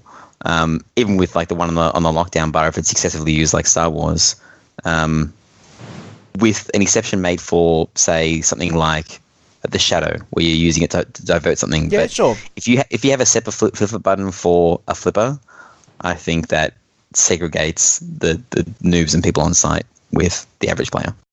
Yeah, fair enough. It also just makes for a shit experience. So, and I don't know of that many. The other one, we talked about Haunted House. Haunted House has the same thing where the upper playfield is actually controlled by other flippers. I'm looking at the top 100 to 200, Marty, and Demolition Man is at 115. If I get Demolition Man, I'm absolutely destroying you, Marty. I can't wait for it to happen. Yeah, all right. Well, we'll see how that goes. You ready? I'm ready. Please generate a number from 100 to 200. Coming right up. 180. Cosmic Gunfight. Cosmic Gunfight. Okay. That's yours, right? That's yours? That is yours. You've never Yours. played that. It's yours. No, you know take it, it's Marty. always yours first. Fuck, come on, man. This is the nature of Slam the Pin Slam. Pin slam. Slam the pin slam. Done. Okay. Please generate a number from 100 to 200. Coming right up. 126. Frontier. Frontier. Awesome. All right, so let's talk about Frontier. This is an amazing Bally machine from 1980, and I think this is when I think Bally in particular were just on a roll with great machines. And it's designed by George Christian, who is a designer. Please, we need to bring him back because he just designed some of the best games like 8-Ball Deluxe, Black Pyramid, Mystic, those kinds of games. And so this is of that era of 8-Ball Deluxe where the layout was everything. It just flowed well. It's got the inline targets on the left-hand side, spinner on the right, great targets, nice open playfield, great sounds on this as well. So you can hear this one everywhere because it makes these weird sort of forest noises. But this is a great game. Art by Greg Ferez. So there you go. And Margaret Hudson and Kevin O'Connor. So can't go wrong with that. How's the 3D world on the glass, Marty, on it? It's there. It's there. It's there. Okay. Yep. Okay. I have Cosmic Gunfight, made in 1982. So this was 2 years after Frontier, so similar era, but this is by Williams, the leading manufacturer of the time, and they bought out Bally because Bally wasn't as good. Now, the cool thing about Cosmic Gunfight is that operators at the time were asking for a smaller pinball machine, Marty, apparently. And the tagline of Cosmic Gunfight is that everything you want in pinball and less, because it was cheaper, less complicated, and easier to understand for the average player. So you've got no spinners, Marty, but to make up for that, you have 6 targets that just present themselves in front of you to fuck, this is a shit layout. Oh, you wait till I get to talk about it. You got two of those holes, the saucers. You chuck the ball in the saucer and it does shit. And you got 4 pop bumpers. How much money? You only have 3 pop bumpers on yours. Cosmic Gunfight. You've got really cool art. They're on like fucking like space robotic horses. You don't have that. You got a naked guy. Cosmic Gunfight. Yep. Yeah. So, having played this quite a bit when it came out and having played it recently, I was reminded by how terrible this is. So, effectively, I think the lock shot's right up the centre, and you can just never get it in there. The way the game has actually been built, like the physicality of it, just makes none of these shots findable. I'm looking at a screenshot of this on IPDB, and already you can just see the wear everywhere. This machine was poorly built, poorly realised. It's actually an awful machine, Ryan. The thing, I'll tell you what it's got going for it. It's got the very typical Williams sounds of the day, which I love. But this one's a bit of a miss, and this is a Barry Ausler game. I don't think when people ask him, hey, what games did you do, he will ever mention Cosmic Gunfight. Frontier. Okay, the artwork on this machine is pretty, but what it depicts is an really old... what you're gonna go with? I'm giving you a compliment to then tear it down. The color scheme is nice, but basically you got a dude who looks like he's like the classic American kind of like cowboy dude, but Grizzly Adams. Yep. Yeah. No one has a body like that, Marty, and has like that much white hair. Okay, it's impossible. So they're depicting an unrealistic future. Well, and once again, this is a pinball machine that encourages the mindless slaughter of beautiful animals such as the majestic brown bear and the American bald eagle. Really? Right? Really? It looks like an eagle on there. I don't know. But I'm clutching at straws here. Such a long bow there. So the thing to note, you were saying this unrealistic depiction of a person. Yes. I mean, surely you know that Greg Frere said that Frontier was loosely based on the lifestyle and appearance of the husband of a Bally executive. The husband. Yep. So Greg Fraser's got the hots for this chick that works in the thing. This guy rocks up to the Christmas event. He's sizing up his body and like, hey, I'm going to draw him naked. Yeah. Is that what you're saying, Marty? Yeah, pretty much. Okay. I'm bit disturbing. Yeah. Well, he's in the wild, Ryan. So what? He's not Slip always... slap, mate. Put on your shirt. What are you doing naked? He's not naked. He's got jeans on. Yeah. So, okay. Where's this naked business that you're talking about? Why is he trying to take on a bear with a knife, Marty? Because he's freaking tough, man. He literally, what would have happened? This bear would have come along. He would have no. Look, go with me on this. He would have been chopping wood. All right, just picture it. He would have just been chopping wood. Sweat would have been dripping. He was just like, I've got to get this campfire done by sundown. And all of a sudden, he hears some rustling, and what's that? Looks up, and there's a giant bear. So what's the man to do? Rip the fucking shirt off there with your chest. Pick up what looks like a stick of some kind, a fire maybe, and go, get out of here, bear. Fuck off. I've got bonus to collect. You in. I'm so bad at this game. I'm looking at this Frontier and I want to play it. It looks so freaking cool. Right, this looks like a really cool game. The layout is awesome. Okay, so you know how you've got this, I don't know, let's call it a little, I was going to say obsession, but let's call it a fascination at the moment with Stern games of the 70s and 80s, right? Yes. I think you've now got 3 of them, is that right? 4. Fuck. Yes. Really? Yes. Well, no, I haven't bought one recently. I've got 4. But what have you got? Meteor, Quicksilver, Stars. Oh, and you've got Stars, that's right. Yep, cool. These Bally's of this time, I personally think shit all over those Sterns. Yeah. And I just think you'd love this. The problem is, like, the two that really stand out as the Bally's of this time are 8-Ball Deluxe and Centaur. And good luck for getting those at a good price. Well, I mean, there's only 1,800 Frontiers. Wow, look at the estimated value. The estimated value in the US is 2.6 to 3.1. Yeah. That means in Australia, that's like 5 plus. Yep, there you go. Who has one? No one I know. Okay. Oh, Batman! It's such a fun game. I really like this game. So this is fun. I'm learning more than slamming the top 100. It's more of a journey for me than trying to argue that I do. Cosmic Gunfight is better. Look. I wish. Tell us next week. Tell us what you would think next week. I just wish Cosmic Gunfight was a better game. Like it's from a really good era of Williams, but it's such a mess. Anyway, there you go. The Flyer's nice. Yeah. All right, Marty. This week in pinball. Indeed. So what did we do together this week, Ryan? There is a pinball meet. I posted a video on Facebook, but basically once a year, a regular monthly meet cannot be held at the location it's held at, which is like a public, like a pub.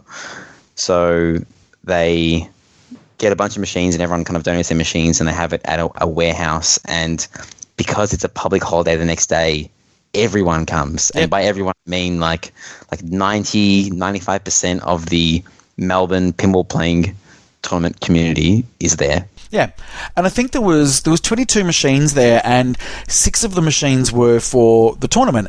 And there was, I think, 67 people in the tournament, but there would have been 20, 30 other people that weren't in the tournament, just playing machines because you could.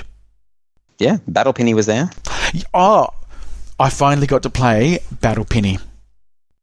Just quickly, Battle Penny is like Joust, but it's made by a guy who lives locally to us. He's been working on it for the last 4 or 5 years, and it's kind of like Halo. It's based off like Halo, the like red versus blue, yeah. Red versus blue, but it looks simple. If you saw a picture of it, you'd be kind of like, Joust kind of had more stuff on it, but yeah, there's a lot more under the hood than you would think. Yep. Absolutely, and you're right, and I actually said to Grant, who made it, that I thought when I first looked at it that it just looked really simple and maybe it was going to be a bit boring, but it's everything but, because again, you've got 2 sets of flipper buttons. The top flipper buttons are standard for your flippers, but the bottom buttons are the left one is a magnet near your flippers, and the right one is a magnet on the other person's flippers. So you can actually start messing with the ball, either to save it on your side or to try and catch it and throw it down the middle on their side. Basically attack and defend. So if you use the magnet, you get magnet credits. So it's kind of like perks. If you use the perk when the ball's on their side, if you do it at the right time, it'll grab the ball and chuck it straight down the middle of their flippers. If you use it when it's on your side, it'll grab the ball and chuck it to the side. Yes. So, yeah, that's just one of the things. And then there's star rollovers on the play field, and they'll activate certain features like reverse flippers and dead flippers, or blackout mode. Yeah, which is no lights. And there's a whole bunch of other stuff. I mean, we can talk about it for ages, but there's a laser show that plays when you win. That the color depends on red versus blue. There's 2 webcams that are pretty much streaming the entire thing so people can see. It's cool, man. I'm very impressed. It's really, really impressive. So I don't know. It's I don't know what the future of this would be. Well, he said a bunch of people wanted to order it off him, but is it a commercially viable product? That's what I mean. I don't know, but I've got to say, for just out and out fun, it had it all. Yeah, I love those games, man. I played so much of Joust at Texas Pinball Festival. Yeah, with Ron and Dr. John. Yeah. Anyway, the tournament. The tournament was great. It was the format was because there were so many people. just 6 machines were allocated to the comp, so it was 3-game qualifying, which is, I mean, that's brutal. The top 8, only the top 8 get through, so you really had to have good games. And then the finals was whatever. The finals are the normal Bayside finals. The machines that were in the comp were AC/DC, Scared Stiff, Houdini. Houdini made an appearance, Marty, one of the only Houdinis in the country kind of publicly available to play. Debut, yep. Yep. Walking Dead, Aerosmith, and Paragon. Oh, Paragon, Marty. But one of the best looking Paragons I think I've seen in a long time. It's the best. It's the best playing, I think. The best looking because yes, he's done it up with LEDs and he's got a nice thing. But the cool thing about this Paragon is just that everything worked exactly the way you would think that a Paragon would work out of the box back whenever it came out. Just perfect. And that's the guy who donated was Lutonato, and he's known for that. He cares so much about how pinball machines play versus how they look. But it also looks great. And the highlight of the night for me, Marty, was just watching people play Paragon and being disappointed in their efforts, because we don't get to play old machines in competitions except for once a year at Marcus's event, right? Yep. No other comps in all of Melbourne have even solid state machines, even like System 11s. It's literally Bally Williams DMD era onwards for comps in our city. So it was just amazing to have it there and just watch people just get scissored all night. I know. Do you know I actually had a Lazarus from the Scissor? The Scissor. Yep. Amazing. It was you left them up. Freaking cool. But I still only got 47,000 points. Like, it played so brutal. Like, you know, it's almost like you get used to the other Paragons being a little bit spongy, and that becomes a bit more forgiving. These flippers were so freaking snappy, and the rubbers were so fresh. It was just sudden death all the time. Yep, and you can't, once the ball once Paragon decides that your game is over, there is nothing that you can be done. I hurt myself so much, mate. Just to, you know, a bit of self-harm because you well, no, just you can't move the machine. It's just a brick shit house. It is. Marty, how did you go in qualifying? I qualified second.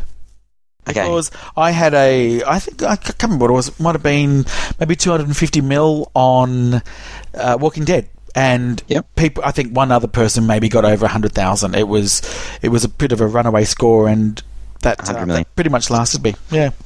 Yep, I had a really good game on Aerosmith, but unfortunately, every single person that got put on Aerosmith had an amazing game. So that meant shit using the formula they use, and average game on AC/DC, and I was begging for Scared Stiff or anything other than Paragon for the last game, but because this game had such a quick turnover, pretty much everyone that night played Paragon because it was always available. Yeah. No save, 3 balls. So the last game was on Paragon. I think I needed probably like 150,000 to qualify, and I got 30,000. You can't. If Paragon decides that it doesn't want to let you have a good game, you're not having a good game. The funny thing, it was money that I could relax. I qualified. I finished like 20th or something, pretty bad. The best thing about it was then I could just play Paragon the entire night. It was still in the comp. No one was going to pick it. Okay, this is how many games of Paragon were played. During one of the finals, Marty, and I'm sure you're going to talk about it in a second, but you had a really long ball on Houdini. You made Houdini your bitch. The ball was so long, Marty, that I played, I think, 7 3-player games on Paragon, okay, of 3 balls each person.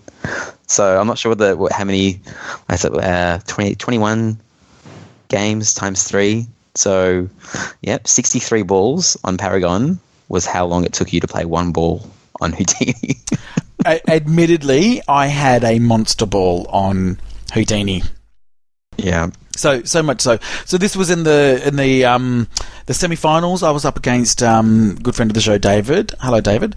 And I think people did know, but I sort of heard people talking around me, was that they didn't realise that the night before I streamed Houdini for 3 hours.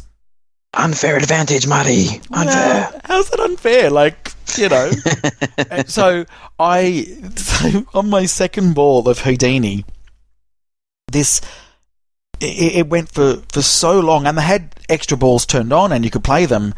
So why did they do that? I don't know. 70-person comp. I know. But so the person I was against, I think they were on maybe 6,000 points, and I finished on over 1 million points, and I had 3 extra balls. So oh wow, I ended up draining my ball. Like, I just went, look guys, I've hit 1 mil, I think I'm going to be safe. Drained my ball, then just plunged 3 extra balls, and then plunged my last ball. And David did really well. I mean, he ended up getting over 200,000, but I literally on my game plunged 4 balls away. And what Houdini does, it actually times your game. So my game went for 25 minutes, and that was throwing away 4 balls. Yeah, it was. It was a bit of a long play that night. But how'd you go in the rest of the comp, Money? Since I was just sitting there playing Paragon and talking to people. Right, so then in the finals, my first game was Walking Dead, and I got 150 mil, and I think the next highest was maybe 80 mil. Mm-hmm. Then played Paragon, and I came second on that by a very, very small margin. So Luke Marburg, who's the IFBA country director, he just didn't quite catch me, sadly. So I got a first and a second. Johnny Crabtree, who was there, he actually had a second and a first. So we were equal going into the last game, and the last game being AC/DC. Yeah. And he owns an AC/DC, and I hate AC/DC. So, I was first player and going on to third ball, I had maybe 2 million points, and everybody else had, maybe 8-9 mil. And so it was set up pretty brutal. It was very brutal. But I managed to get Jam multi-ball and got quite a few jackpots. I can't remember my final score, but let's just say it was 25 mil. And then so Johnny Crabtree, he had to catch that, and for argument's sake, he got 24.5 mil. The funny thing is that he was in album multi-ball, and he had everyone leave the party and everything drain at the same time, all of his balls.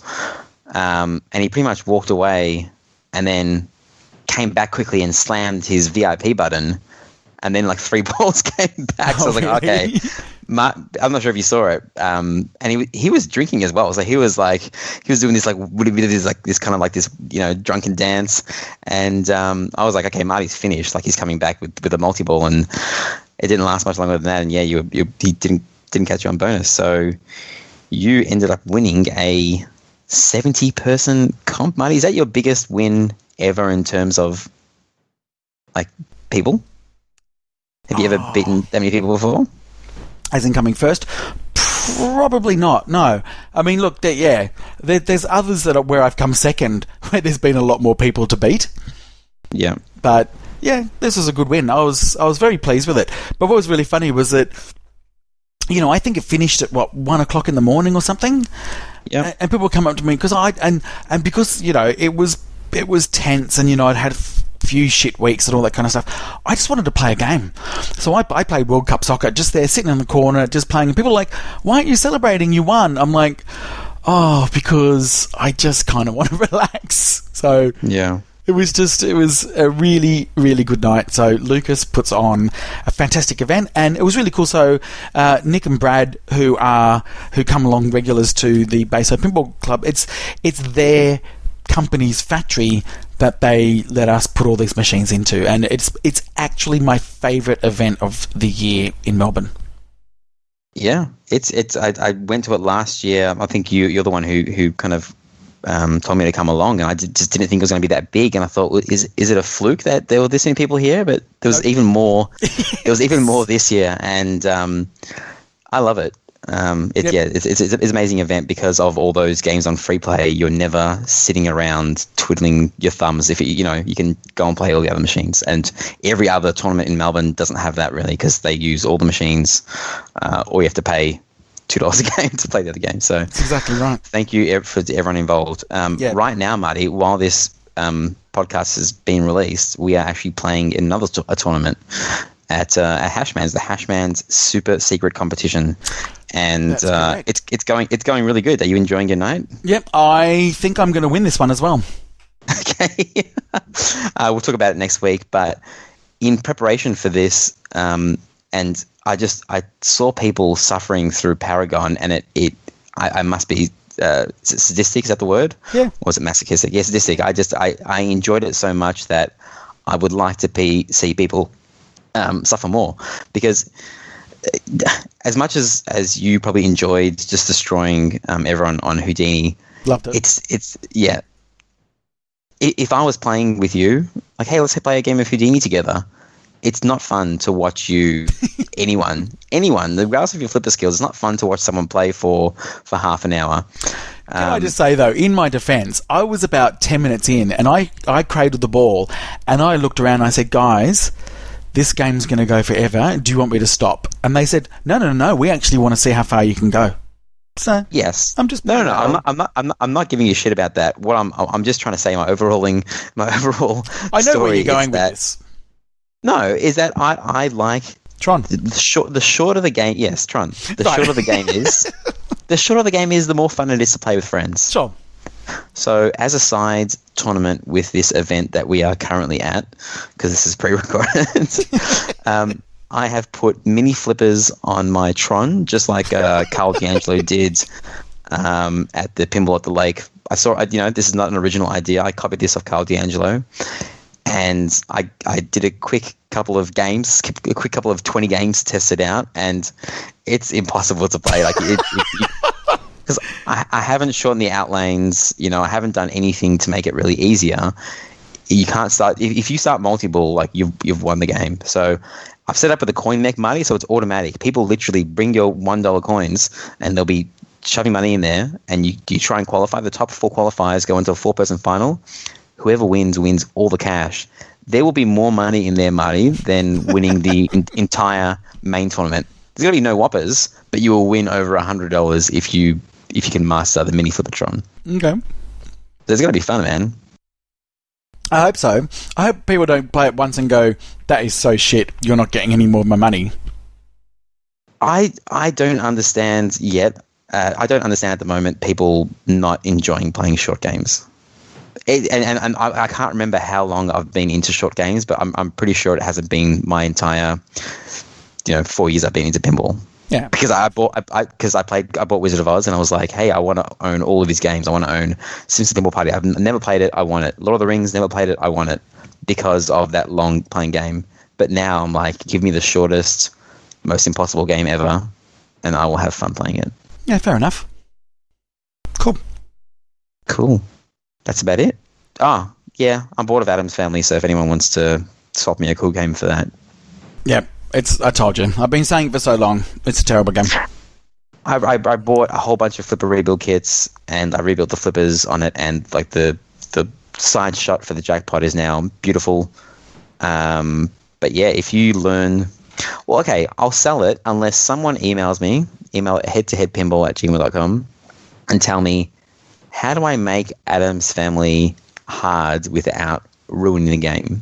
Because the game consists of controlling the ball, hitting the ramp, and hitting the scoop. Now, I can hit the ramp and hit the scoop and post pass all over. So it's about the feeds.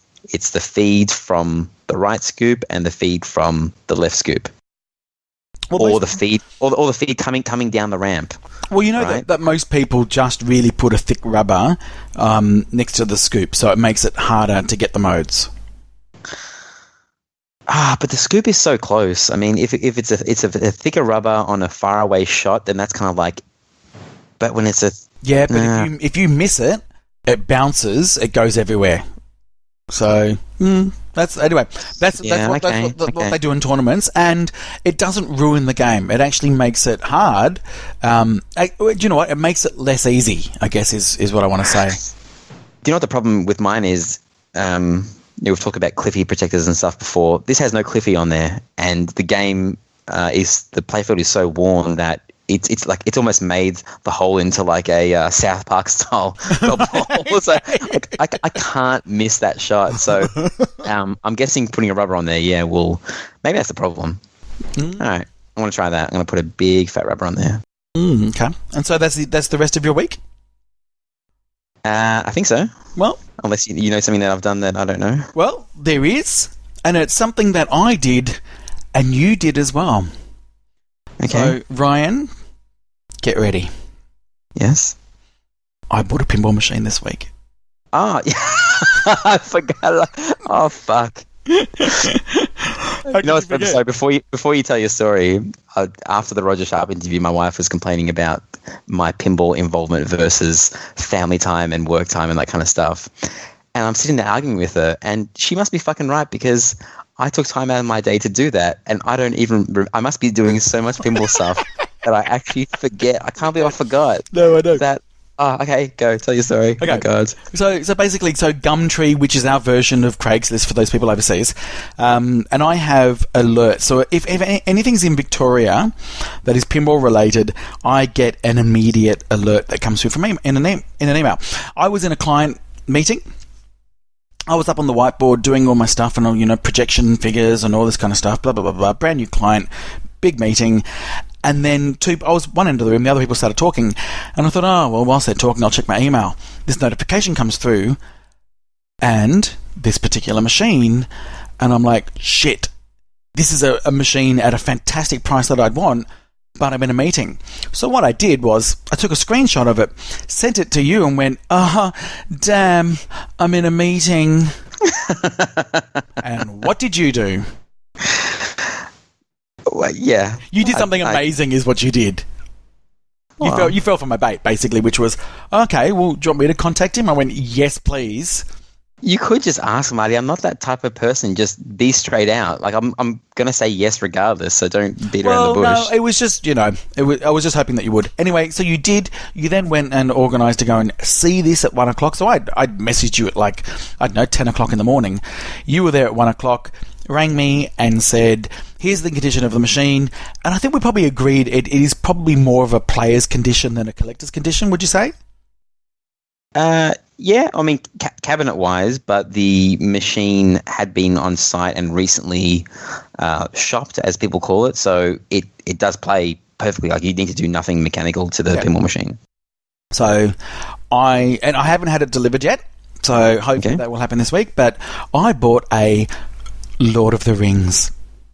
Can you believe that we have the same collection now? I know, it really is another one that you've got. But it's just one of these machines that it was on, like, you've seen my list of all the machines that I wanted, and there's some shit machines on that list. We've all agreed that I've got terrible taste. Lord of the Rings was always, oh, look, I'd love one, but I would never really be able to afford it. But this one just came out at such a good price. I was silly not to get it. Yeah, and our friends at Straight Down the Middle, Grack. I combine their names. Grack. I combine their names. Grack now. They're like Brangelina. Brangelina, Grack. Grack reviewed the pinball machine, and Grack as a whole liked the pinball machine very much. I love their reviews. They're very thorough. Not as good as Indiana Jones and Houdini and some other games that Grack like more, but a very good review. And it's a classic. It's a classic, and it still feels kind of modern. So you will enjoy that. So there you go. Your journey to Valinor begins here, Marty. I know. And as I sort of alluded to before, I went to Mr. Pinball and streamed Houdini for 3 hours, and you know why it was a very special occasion, don't you, Ryan? Yeah, your name isn't crossed out on the credits list. Correct. So I heard it for the first time, my voice in a pinball machine. And it was really funny because Wayne, who's Mr. Pinball, I don't think he really knew that my voice was in there. And I'm playing the machine. I finally got up to the Sydney jail escape. And, it says, the Sydney jail is now open. And Wayne looked up and went, is that your voice? I went, oh, shit, yeah. That's my voice. So even he recognised it, even though I thought I was trying to disguise my voice as a gruff policeman. So I didn't tune into most of it, but I jumped on the chat and you just got into that mode. And Marty, I saw you when your voice came out. I saw you grinning like a fox, Marty, grinning like a fox. So, for all the people out there, how do you actually get into the Marty mode? Okay. So what you've got to do is you've got to spell escape. International Rescue. No, so you've got to spell escape. There are 3 stand-up targets that are angled but facing you, and then there are 3 stand-up targets that are facing away from you above near the stage. So it bounces around from the pops to get on there. So you do escape, and also there's a magic stand-up on the left and on the right near the slings. If you do those, that'll spot a letter as well.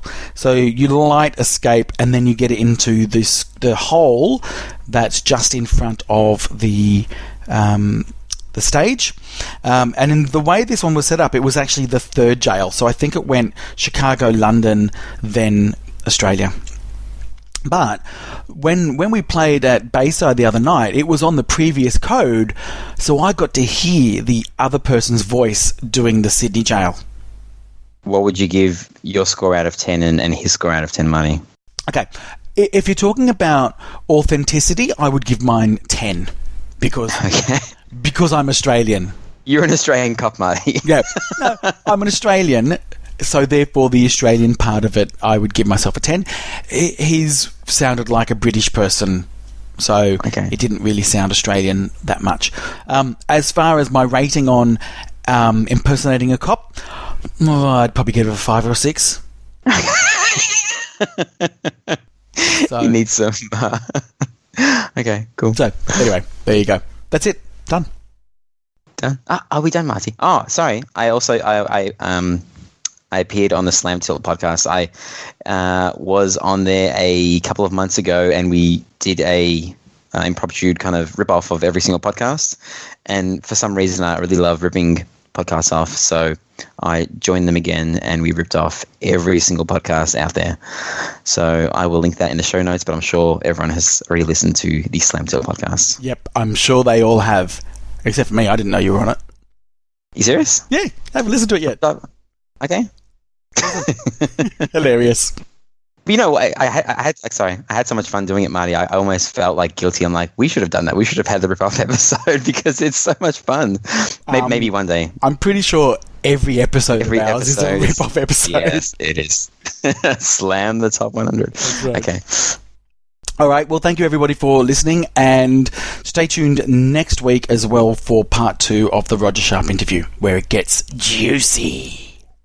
Don't forget to email us your questions and your resume if you want to be a roving reporter. I'm joking about the resume bit. Just let us know if you want to do it, and we'll pick some random person. Head2headpinball.com is where you find all the links to all of our shows. You can, if you're new to this, you can go back and listen to 61 episodes. It's at least like 120 hours of podcast material.